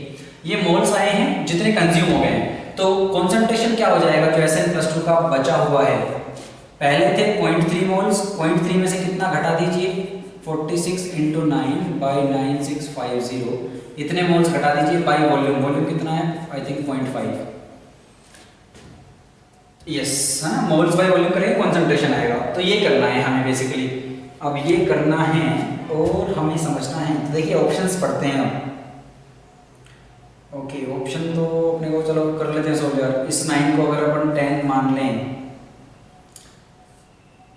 इसको 50 मान लें, ऐसा करने से आई एम नॉट श्योर कि if you will be close to the answer, है ना। लेकिन अगर आप सोल्व करोगे you will certainly get the answer, I can bet that. ठीक है, तो आपका जो आंसर आएगा बेटा ऑप्शन नंबर 4 आएगा। अगर आप इसको सोल्व करोगे तो ऑप्शन नंबर 4 आपका आंसर आ जाएगा। ठीक है, चलिए दैट इज 0.514। ठीक है, चलिए उसके बाद चलते हैं बेटा अगला क्वेश्चन, क्वेश्चन नंबर 82। 82 में आपको क्या बोला गया है, जो the following relations are correct. कौन सा रिलेशन जो है करेक्ट है हमें ये बताना है, क्योंकि सिंगल चॉइस है, नीट का पेपर है, तो एक ही सही होना है। ठीक है, तो पहला देखिए, पहला क्या बोल रहे हैं, delta G not is equal to -2.303 RT ln के, ln नहीं होगा, ये लगा दिया तो क्या हो जाएगा यहाँ पे log, तो पहला वाला तो गलत हो गया। Option number 2, option number 2 says E not cell is equal to RT by NF ln के, तो ये ठीक है। E equal to E not minus RT by NF log के होता है, ये 0 हुआ तो कितना हो जाएगा आपका, E naught is equal to आ जाएगा ये वाला रिलेशन। तो रिलेशन 2 क्या बेटा सही लग रहा है। ठीक है, रिलेशन 3 देखिए क्या गड़बड़ कर दी है उसमें, तो K is equal to E not e to the power minus NFE by RT। तो इसको एक काम करते हैं, इसका ln ले लेते हैं, दोनों साइड ln लोगे अगर आप तो क्या हो जाएगा, ln K is equal to minus NFE by RT। तो यहां से E की वैल्यू क्या आ रही है आपकी, E comes out to be minus RT by NF ln K। ऐसा नहीं है, वो कब आ रहा है अपना, अगर हम देखें तो अपना क्या है, यहाँ से ln ले लिया, ln K is equal to आपका क्या minus NFE RT, minus NFE RT आएगा तो अपना क्या हो गया बेटा RT NF माइनस का हो गया, fine, that's fine, that's correct. ठीक है, तो ये वाला क्या है अपना गलत है, अगर हम समझना चाहें क्यों गलत है, तो देखिए अपना E नॉट क्या है, ये कुछ उसी तरह का रिलेशनशिप आ गया जो अपना यहाँ पे E नॉट का है, राइट, और E नॉट वाला नेगेटिव यहाँ पे। लेकिन E नॉट अगर आपका नहीं हो, ये तब होगा आपका, अगर E नॉट अगर आपका 0 हुआ तो आप वो वाली कंडीशन जो है वहाँ पे बोल सकते हो, लेकिन वरना वो हम क्या बेटा नहीं कह पाएंगे, राइट। तो ये क्या है अपना गलत है।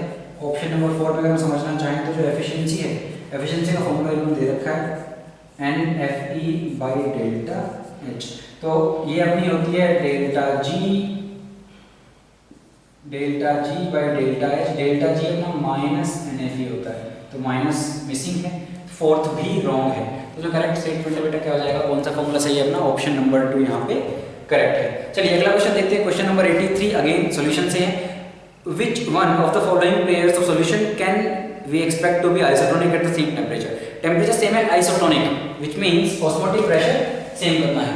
तो सेम ऑस्मोटिक प्रेशर जिनका होगा वो क्या होंगे बेटा आपके यहाँ पे आइसोटोनिक होंगे। तो pi is equal to IC/RT लगाना है, टेम्परेचर सेम बोल दिया है, R तो सेम है, तो I इंटू C चेक करना है ना, I की वैल्यू इंटू कॉन्सेंट्रेशन के आपने तो चेक करना है, तो बस। तो बेसिकली यहाँ पे इस क्वेश्चन में आपको I फाइंड करना है, कॉन्सेंट्रेशन तो दे रखा है सबका। तो अगर आप देखो तो हो जाएगा क्वेश्चन नंबर 83। पहले की बात करो तो हमने क्या कहा, pi is equal to IC/RT, ये सबके लिए सेम है। So we are simply gonna look at the value of I into C। ठीक है, पहले वाले ऑप्शन के लिए आप देखोगे तो 0.1 मोलार यूरिया है, यूरिया के लिए I 1 हो जाएगा बेटा, 0.1 है तो वैल्यू कितनी आ गई IC की 0.1। उसके बाद आपको दे रखा है 0.1 मोलार NaCl, NaCl के लिए बेटा Na+Cl माइनस, I की वैल्यू हो जाएगी 2, तो 2 इंटू 0.1 हो जाएगा।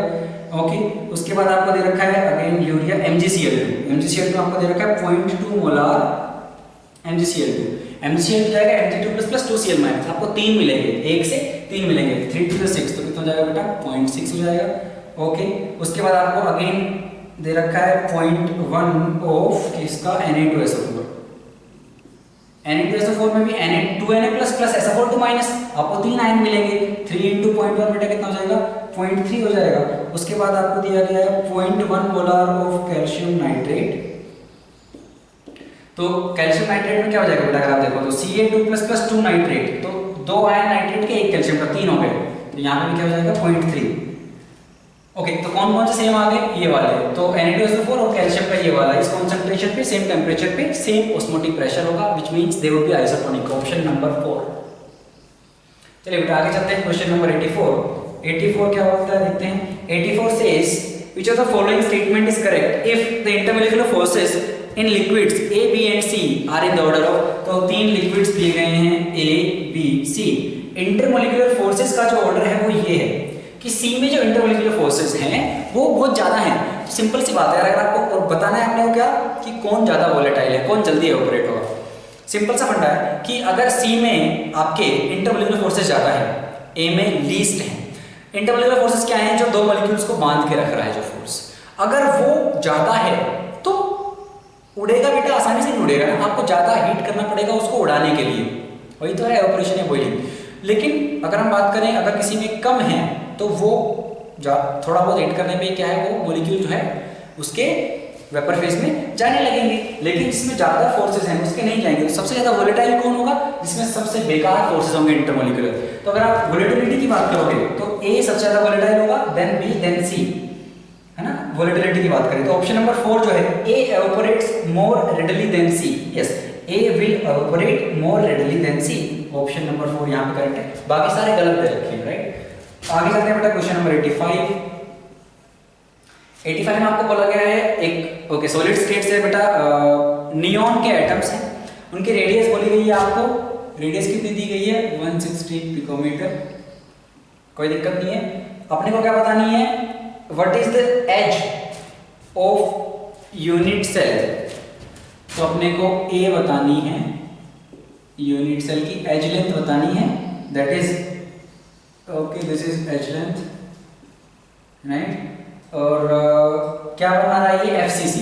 तो क्वेश्चन हो गया, अगर आपकी यूनिट FCC है तो अपने को पता है उसमें क्या है, जो फेस आपका होगा उसमें डायगोनल के अराउंड बेटा क्या करते हैं, टच करते हैं। तो मतलब आपका एक यहाँ पे रहेगा, एक ये FCC में इस तरीके से।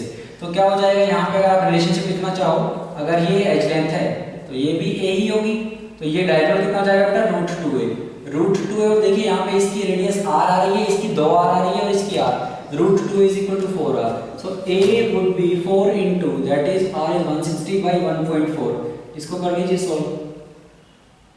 Okay, so this comes out to be 6400 by 14। और इसको अगर हम करना चाहें, एक काम कर लेते हैं, इसको पूजा मान लेते हैं, इसको सोल्व कर सकते हैं। तो 14 से कर लीजिए, 14 4 जा 56, 40 आ गया, है ना, 14 14 140, और आपका जाएगा बेटा कितना जाएगा, ऑलमोस्ट 420 के आसपास का कुछ आ रहा है। Okay, that is wrong, we made some horrible mistake. Okay, let's find out. 4R is 160 by √2 1.44। Okay, 40 14। Okay, let's do simple thing, पता नहीं कहाँ पे अपन ने मिस्टेक की है, सिंपल करते हैं। 14, इसको अगर अपन 3 मान लें, 3 नहीं है, 3 होता तो भी 42 होता, लेकिन अगर 3 मान लें तो क्या आ रहा है, 16 3 जा कितना आ रहा है ना, 480 आ रहा है। लेकिन उससे कम आएगा, अपने को इतना पता है, तो उससे कम आएगा। दो ऑप्शन, एक दे रखा है 490, एक दे रखा है 481, एक दे रखा है 320, उतना भी कम नहीं हो जाएगा, एक दे रखा है 453। वही आंसर होगा ऑप्शन नंबर C, है ना। पहले वाले में पता नहीं कहाँ पे अपन ने जो है बकवास कर दी है, लेकिन ना इस तरीके से क्या आप आंसर निकाल सकते हो। चलिए 86 में अगर हम देखें तो पूछा गया है which of the following, solid state से बेटा सिंपल थ्योरेटिकल क्वेश्चन है, फ्रैंकल और शॉर्ट के डिफेक्ट पे है। क्या पूछा गया है, which of the following statements for crystals having Frenkel defect is not correct. पहले समझते हैं कि फ्रैंकल डिफेक्ट कब होता है, क्या होता है। फ्रैंकल डिफेक्ट का मतलब क्या है कि मान लीजिए आपके पास एक क्रिस्टलाइन लैटिस है बेटा, उसमें क्या आपके कैटायंस हैं, एनायंस हैं। तो अगर आपका साइज का डिफरेंस जो है बहुत ज़्यादा है तो कैटायंस क्या है, अपनी साइड से मिसप्लेस होकर वहाँ से निकल के भग के पास वाले वॉइड में जा सकते हैं, जिसकी वजह से क्या होगा कि है तो लैटिस के अंदर ही, डेंसिटी डिक्रीज नहीं होगी क्योंकि मास वो भी आपका सेम है, वॉल्यूम सेम है। तो ओनली डिफरेंस इज कि वो अपनी साइड पे नहीं है, ठीक है। अच्छा, तो वही पॉइंट डिफेक्ट है, ठीक। और एक अब होता है, तो हमने बात की कि साइज ऑफ कैटायन एनायन में क्या है, सिग्निफिकेंट डिफरेंस होना चाहिए। उसके अलावा आप बोल सकते हैं कोऑर्डिनेशन नंबर जो है कम होना चाहिए। तो इन सारे केसेस जैसी कंडीशन है। इसके बाजू में अगर हम शॉर्ट की को डिफरेंशिएट करना चाहें तो शॉर्ट की का होता है जब आपका कोऑर्डिनेशन नंबर बहुत ज़्यादा हो, जो आपके कैटायन एनायन है उनका साइज जो है सिमिलर हो, तब आपका शॉर्ट की होता है। शॉर्ट की में क्या होगा, जितने कैटायंस निकलेंगे न्यूट्रलिटी मेंटेन करने के लिए वो लेटेस्ट शॉर्ट के भाग जाते हैं, तो उतने ही एनायंस को भी जाना पड़ेगा। अब 1:2 है तो उस हिसाब से, लेकिन your lattice would be neutral, है ना, वो न्यूट्रल ही रहेगा। ऐसा नहीं कि आपकी न्यूट्रलिटी वहाँ पे जो है बेटा भंग हो गई है, वो वैसा ही रहेगा कॉम्प्लेक्स, ठीक है, आपका लेटिस। तो वो ये शॉर्ट की में होता है, ठीक है। तो जैसे आपके अगर आप अल्कली हैलाइड्स को देखोगे वहाँ पे शॉर्ट की होता है, ठीक है, AgCl, AgBr, AgI ऐसे।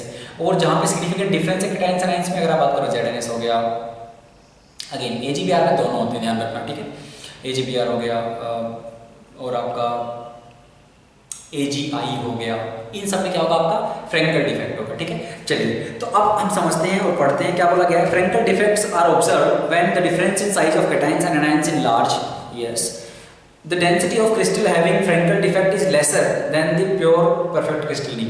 Density decreases in case of Schottky, not in case of Frankel. Frankel density remains same. So option 2 is incorrect. So 2 would be our answer because 2 is incorrect. Option number 3. It says the density. Okay. It says in an ionic crystal. Option number 3. In an ionic crystal, Frankel defect may also contain Schottky defect. Yes. हमने देखा कि जैसे मान लीजिए मतलब ऐसा होता है कि आपका फ्रैंकल भी शॉर्ट की भी हो।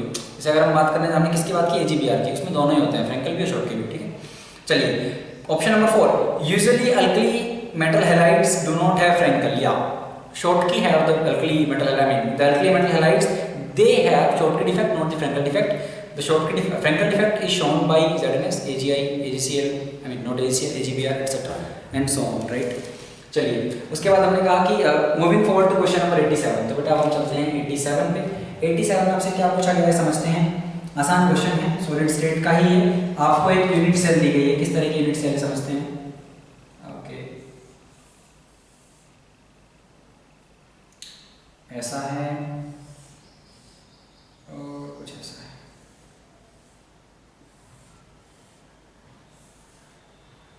Not so nice but okay fine. इसमें क्या किया गया बेटा, एक तो इन्होंने इस तरीके से कुछ खाली खाली बना दिए हैं और जो कि सारे के सारे क्या हैं, कॉर्नर्स पे हैं। तो बेसिकली यू हैव और these are A, then there are B किस तरीके से बनाए हैं, इस तरीके से फिल कर दिया है।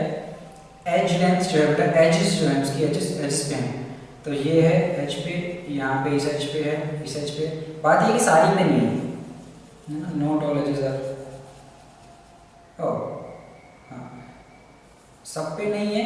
कौन कौन सी एज छोड़ दी है इन्होंने, यहाँ पे कुछ नहीं है, यहाँ पे कुछ नहीं है और यहाँ पे भी नहीं है, राइट। तो केवल 8 of them are occupied by B, and then we have C which is at the center and on the center of this face, center of this face, center of this face and center of this face।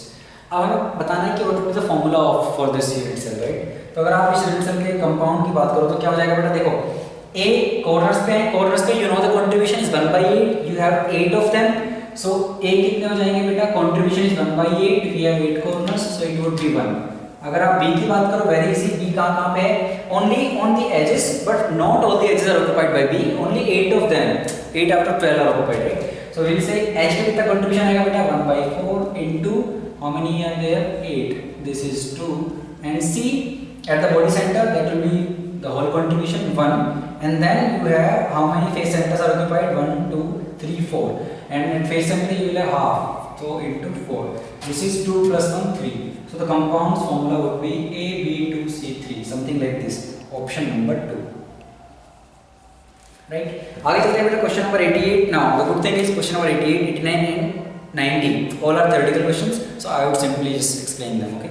question number 88, it says which among the following statements is false, we have to select the false statement। option number 1 says it's from surface chemistry regarding adsorption, it says the option number 1 says increasing pressure increases the amount of adsorption at low pressure। हाँ, अगर आप देखना चाहो relation कुछ ऐसा आता है, हम बात कर रहे हैं 88 की, तो आपका बेटा कुछ इस तरह का आएगा, राइट। बाद में तो स्टार्टिंग में अगर आप देखो तो रैपिडली इंक्रीज कर रहा है, राइट। तो अगर आप स्टार्टिंग में प्रेशर इंक्रीज करोगे तो आपका जो क्या है एड्सोर्बेंट है, जो एड्सॉर्ब हो रहा है सरफेस पे, एड्सोर्बेट की सरफेस पे जो एड्सॉर्ब हो रहा है अगर आप प्रेशर बढ़ाओगे तो ज़्यादा नंबर ऑफ क्या है, मान लीजिए गैस है या लिक्विड है या फिर ना उस तरीके, तो वो ज़्यादा स्ट्राइक करेंगे उसकी सरफेस को और वो क्या है वहाँ पे ज़्यादा एब्जॉर्ब होंगे। लेकिन एक बार जब उसकी सरफेस सैचुरेट हो गई है तो उसके बाद वहाँ पे एब्जॉर्प्शन होने की और संभावना नहीं है, तो वो एक तरह से सैचुरेट हो जाएगा कर, लेकिन स्टार्टिंग में तो क्या है वो अच्छा खासा बढ़ेगा। तो हमने कहा कि if you increase the pressure, yes your absorption is gonna increase, that is right. Option number 2, increase in the temperature may decrease the amount of adsorption, yes. So there are two type of adsorption basically, chemisorption and then you have the basically chemical adsorption and then physical adsorption। तो अगर physical है बेटा और अगर आप क्या temperature बढ़ा रहे हो तो क्या होगा कि भाई जो आपके गैसेस मॉलिक्यूल्स हैं या फिर लिक्विड पार्टिकल्स हैं उनकी क्या है, आपकी उनकी वेलोसिटी बढ़ जाएगी, उनकी एनर्जी बढ़ जाएगी, तो वो सरफेस को छोड़ छोड़ के जाने लगेंगे, तो yes it will decrease the absorption. और केमिसॉर्प्शन में भी अगर आप बात करो तो, क्योंकि केमिसॉर्प्शन में क्या होगा, यानी केमिकल एब्जॉर्प्शन में बेसिकली आपका स्टार्टिंग में अगर आप बात करो तो हमारा क्या होगा वहाँ पे what we call it, yes activation energy जो है वो अगर हाई हुई तो वहाँ पे increasing temperature will help you to cross that barrier, right. So basically if it's a chemical absorption, your temperature increment will increase the rate of absorption, that's why they have given us it may decrease, so increasing temperature may decrease the absorption, yes। If it's physical absorption it will decrease for sure, if it's chemical, then if it's the initial phase, then obviously it will help to cross that activation energy barrier, so it will increase the absorption at the start, okay, for the chemical absorption, but for the physical it will always decrease, so yes, option number 2 also holds true।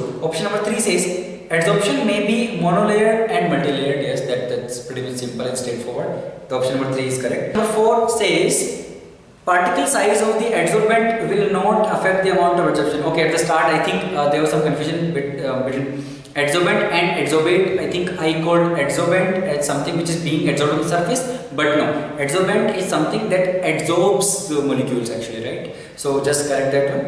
So adsorbent, if you increase the surface, increase the particle size of the adsorbent, then your more and more amount of let's say the gaseous particles actually or the liquid particles can be adsorbed on the surface, so it will increase, it's not independent of the particle size of adsorbent, it will increase the adsorption, so this statement is wrong, okay, option number 4 is wrong, so for correct answer for question number 88, because we had to select the incorrect one, option number 4। Moving forward to question number 89, it says lyophilic salts are more stable than lyophobic salts because, देखिए तो आपके जो lyophilic souls होते हैं बेटा उनकी जो stability है वो 2 रीजंस की वजह से आती है। The very first thing is कि they are charged particles and दूसरी वाली बात आपकी आती है कि वो सॉल्वेटेड हैं, है ना। लायोफोबिक जो है चार्ज तो उनमें भी होता है, इट कुड बी नेगेटिव और पॉजिटिव, राइट, नेगेटिव सोल और पॉजिटिव सोल, बट अगर आप देखो तो दोनों में तो सिमिलर हो गया, तो एक्स्ट्रा स्टेबिलिटी जो लायोफिलिक सोल्स के पास है वो किसकी वजह से, तो सॉल्वेशन जो हो रहा है, and what is that solvation, basically your colloids and then your solution, उनके बीच में क्या है, एक आप बोल सकते हो एक स्ट्रॉन्ग अट्रैक्शन है जिसकी वजह से उनके ऊपर क्या है एक लेयर आके क्या आपके सॉल्यूशन की बन जा रही है, तो उसकी वजह से जो सॉल्वेशन उनका हो रहा है ड्यू टू सॉल्यूशन, है ना, due to that interaction that they have, उसकी वजह से lyophilic sols are more stable than lyophobic sols, so that would be your correct option. And option number 3 it says the colloidal particles are solvated, that's why they have more stability than lyophobic, so option number 3 is correct for question number 89। Moving forward to question number 90, and that is our last question for this paper। Select incorrect statement again, and that is it's about missile formation। So the very first statement says the missils are associated colloids, yes this is correct। What are associated colloids? So colloids, associated colloids are the colloids which actually if the concentration is less then they behave as the normal strong electrolytes, but if you keep on increasing the temperature and the concentration, then actually they start aggregating and they form the colloids, so they are aggregated colloids, and missils are actually aggregated colloids only, right। So statement 1 is true। Statement 2 says the electrical charge on colloidal particle is indicated by electrophoresis। What is electrophoresis? So under the influence of electric field we try to segregate the the colloid particles again। Obviously if you apply the electric field then there is anode and cathode, then obviously depending on the charge that the colloid particles have they will either go towards the anode or the cathodes, right। So based on the electrophoresis you can actually find out the charge on the colloid particles, this is also correct। Option number 3 says formation of missils takes place above Kraft temperature, yeah this is pretty much straightforward, correct। So the temperature has to be above Kraft temperature, the concentration has to be the above critical missile concentration, so if your concentration is lesser than the critical missile concentration your missile formation will not take place, so option number 4 says the formation of missiles takes place below CMC, no, that should be above CMC, so option number 4 is wrong and that is our correct option because yeah you know it, okay fine। So So option number 4 would be right for question number 90 because we have to select the incorrect one. And here our FST discussion, I mean the HST discussion is ended. And I hope आप सब लोगों को जो बेटा मजा आया होगा, समझ में आया होगा अच्छे से. कहीं भी डाउट है तो please feel free to ask any questions again. Okay, on the group you can ask it. Okay, or to your friends as well, wherever you feel comfortable. Okay, तो मिलते हैं नेक्स्ट जब जो भी आपका पेपर होगा उसके डिस्कशन में. Thank you very much.